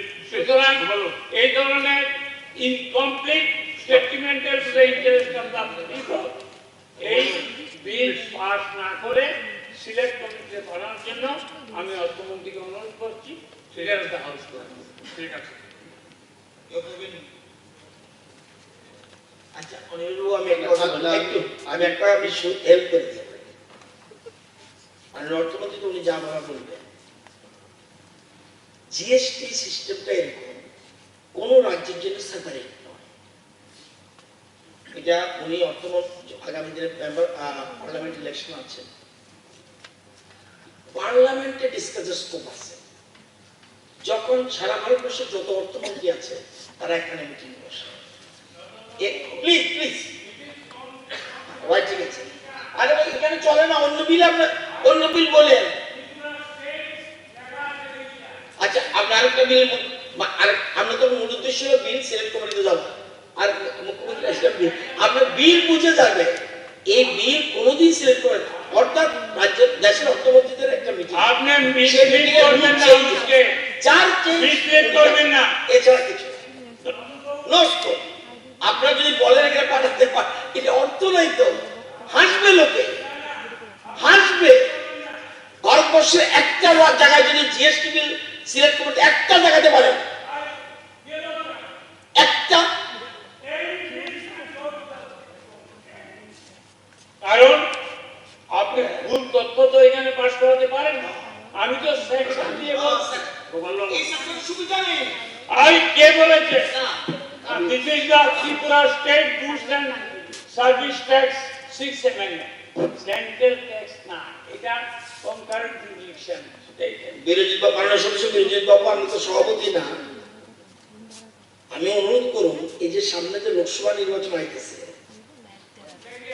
উনি ওখানে ওনাকে প্লেস করুন। এখানে অ্যাসেম্বলিতে কোথাও জিএসটি নিয়ে ডিসকাস করবো কেউ করে না। আপনার পশ্চিমবঙ্গ আসাম সব জায়গায় খবর নিন না, কর্ণাটকের খবর নিন, আপনাদের গভর্নমেন্ট যেখানে আছে কোথাও নেই। জানেন না কি? স্যার রতন বাবুকে আমি অনুরোধ করবো, what is that? What is that? Gopal babu please please please please. আরে এক পাস হয়ে যাবে, স্টেট গুডস, একটাই এটা স্টেট গুডস সার্ভিস, জিএসটি না তো, স্টেট গুডস সার্ভিস। আপনি গোড়ায় ঢুকছেন না কেন? একটাই, সারা দেশে একটাই জিএসটি। স্যার আপনাকে কি বোঝাতে হবে? আপনি তো শিক্ষিত লোক, আপনি অভিনয় করতে করতে মানুষকে পাগল করেন, ধর্ম না। আর এখানে আপনি বলেন জিএসটি না, goods and service tax, GST, এটা সংক্ষেপে বলে। সুতরাং আপনি যদি এখানে আপনি বসার পর আমরা বলেছি ইউনিভার্সিটি দেখুন sir, it will go bad message to the people. আমি আপনাকে বলছি, এই কথাটা বারবার বলছেন তো। আপনাকে আমি আগেও বলেছি, আপনি আমার 15টা কোশ্চেন রিজার্ভ করেছেন, সাংবাদিক মারা গেছে, তাদের কি করেছেন ওই কোশ্চেনটা আপনি জিএসটি থেকে চলে আপনি ফর্ম দিলেন এই যে পিডব্লিউডিতে কেন বেকাররা পাইবে না, চাকরির কোনো ব্যবস্থা নেই। আপনি কোন goods and service tax, GST না। আরে দাদা এটা সংক্ষেপে জিএসটি। আচ্ছা, অল ইন্ডিয়া বেসিস জিএসটি না, অল ইন্ডিয়া বেসিস রাখেন গোপাল বাবু, অল ইন্ডিয়া বেসিস তো জিএসটিটা সেই, এটা পাঞ্জাবে যা, আমেরিকাতে তা, এখানে যা, উত্তরপ্রদেশে তা। এই আইন তো আমরা চেঞ্জ করতে পারবো না।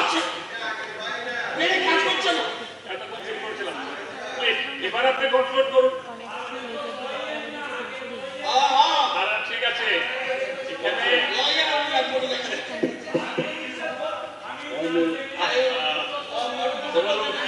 আপনাকে বলুন, আপনি সিনিয়র ব্যাপার কি বলুন। ঠিক আছে, এবার অনিমেষ বলছিলেন,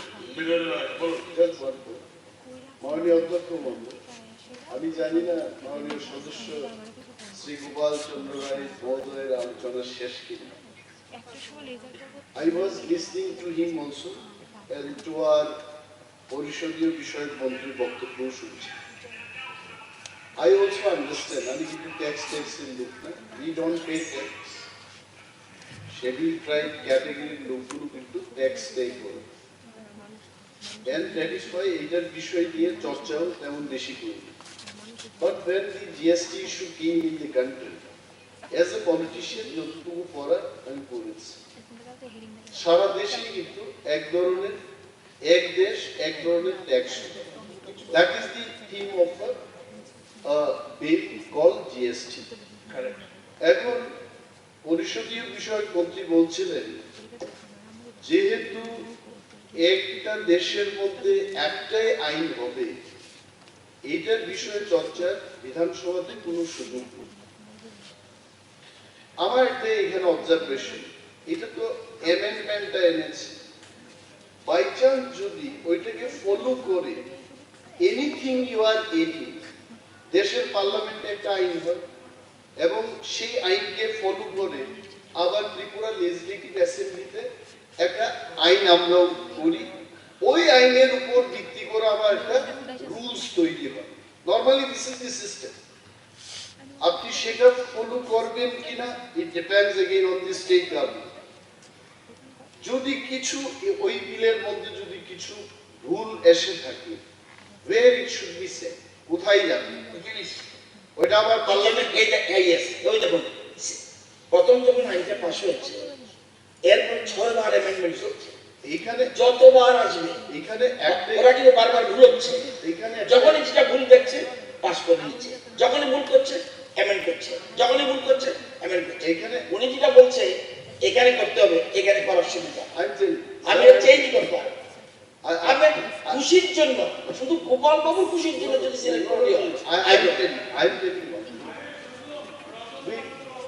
will give me a chance, sir.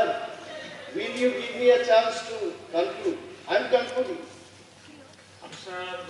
Actually, whenever Gopal Babu talks in the house, serious matter to কিন্তু অনেক সময় non-serious হয়ে যায়।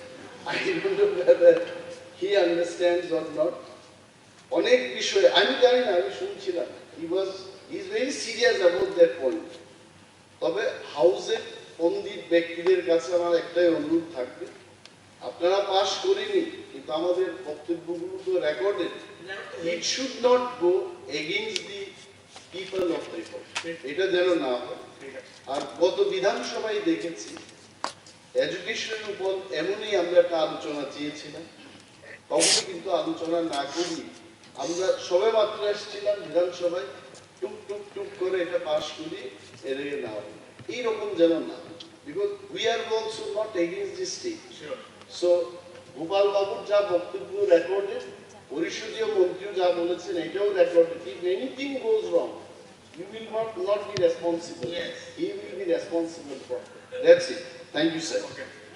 এখন না এখন অর্থ দপ্তরের আপনি বলবেন উনি কি বলেন, বলুন। আমার বক্তব্য হচ্ছে যে কোনো বিল সিলেক্ট কমিটিকে বাদ দিয়ে করা উচিত না। যে কোনো বিল ঠিক আছে, সিলেক্ট কমিটিতে আপনি বিলটা পাঠান, সিলেক্ট কমিটি এখানে আলোচনা করুন, তারপরে সেটাকে পাঠান। এবারে অ্যাসেম্বলিতে তুলে এটা আমি মনে করি না ভোটে গণতান্ত্রিক প্রসেস। ওকে, ঠিক আছে, বিল সিলেক্ট ঠিক আছে। এখন অর্থ দপ্তরের ভারপ্রাপ্ত মাননীয় মন্ত্রী কর্তৃক উত্থাপিত প্রস্তাবটি ভোটে দিচ্ছি। প্রস্তাব পেল Tripura state goods and service tax 6th Amendment Bill 2023, Tripura bill number 9 of 2023 বিবেচনা করা হোক। যারা এই প্রস্তাবের পক্ষে আছেন তারা হা বলবেন, যারা বিপক্ষে আছেন তারা না বলবেন। আমি মনে করি যারা হা বলেছেন তারাই সংখ্যাগরিষ্ঠ। আমি বিলের ধারাগুলো ভোটে দিচ্ছি। বিলের অন্তর্গত 1 নং হইতে 24 নং ধারাগুলো এই বিলের অংশরূপে গণ্য করা হোক। যারা প্রস্তাবের পক্ষে আছেন তারা হা বলবেন, যারা বিপক্ষে আছেন তারা না বলবেন। আমি মনে করি যারা হা বলেন তারা সংখ্যাগরিষ্ঠ। অতএব বিলের উক্ত ধারাগুলি বিলের অংশরূপে সভা কর্তৃক গৃহীত হইল। এখন বিলের শিরোনামটি বিলের একটি অংশরূপে গণ্য করার জন্য ভোটে দিচ্ছি। বিলের শিরোনামটি বিলের অংশরূপে গণ্য করা হোক। যারা প্রস্তাবের পক্ষে আছেন হা বলবেন, যারা বিপক্ষে আছেন না বলবেন। আমি মনে করি যারা হা বলেছেন তারা সংখ্যাগরিষ্ঠ, অতএব বিলের শিরোনামটি উক্ত বিলের অংশভুক্ত করতে গৃহীত হইল। এখন সবার কার্যসূচি হল Tripura state goods and service tax 6th amendment bill 2023, Tripura bill number 9 of 2023 pass করার জন্য প্রস্তাব উত্থাপন। আমি অর্থ দপ্তরের ভারপ্রাপ্ত মাননীয় মন্ত্রীকে অনুরোধ করছি প্রস্তাব উত্থাপন করার জন্য। মাননীয় মন্ত্রী মহোদয়। Respected Speaker, sir. The Tripura State Goods and Services Tax within the 6th Amendment Bill 2023 is in packet. The Tripura Bill number 9 of 2023 be passed. এখন আমি অর্থ দপ্তরের ভারপ্রাপ্ত মাননীয় মন্ত্রী মহোদয় কর্তৃক উত্থাপিত প্রস্তাবটি ভোটে দিচ্ছি। প্রস্তাবটি হল Tripura state goods and service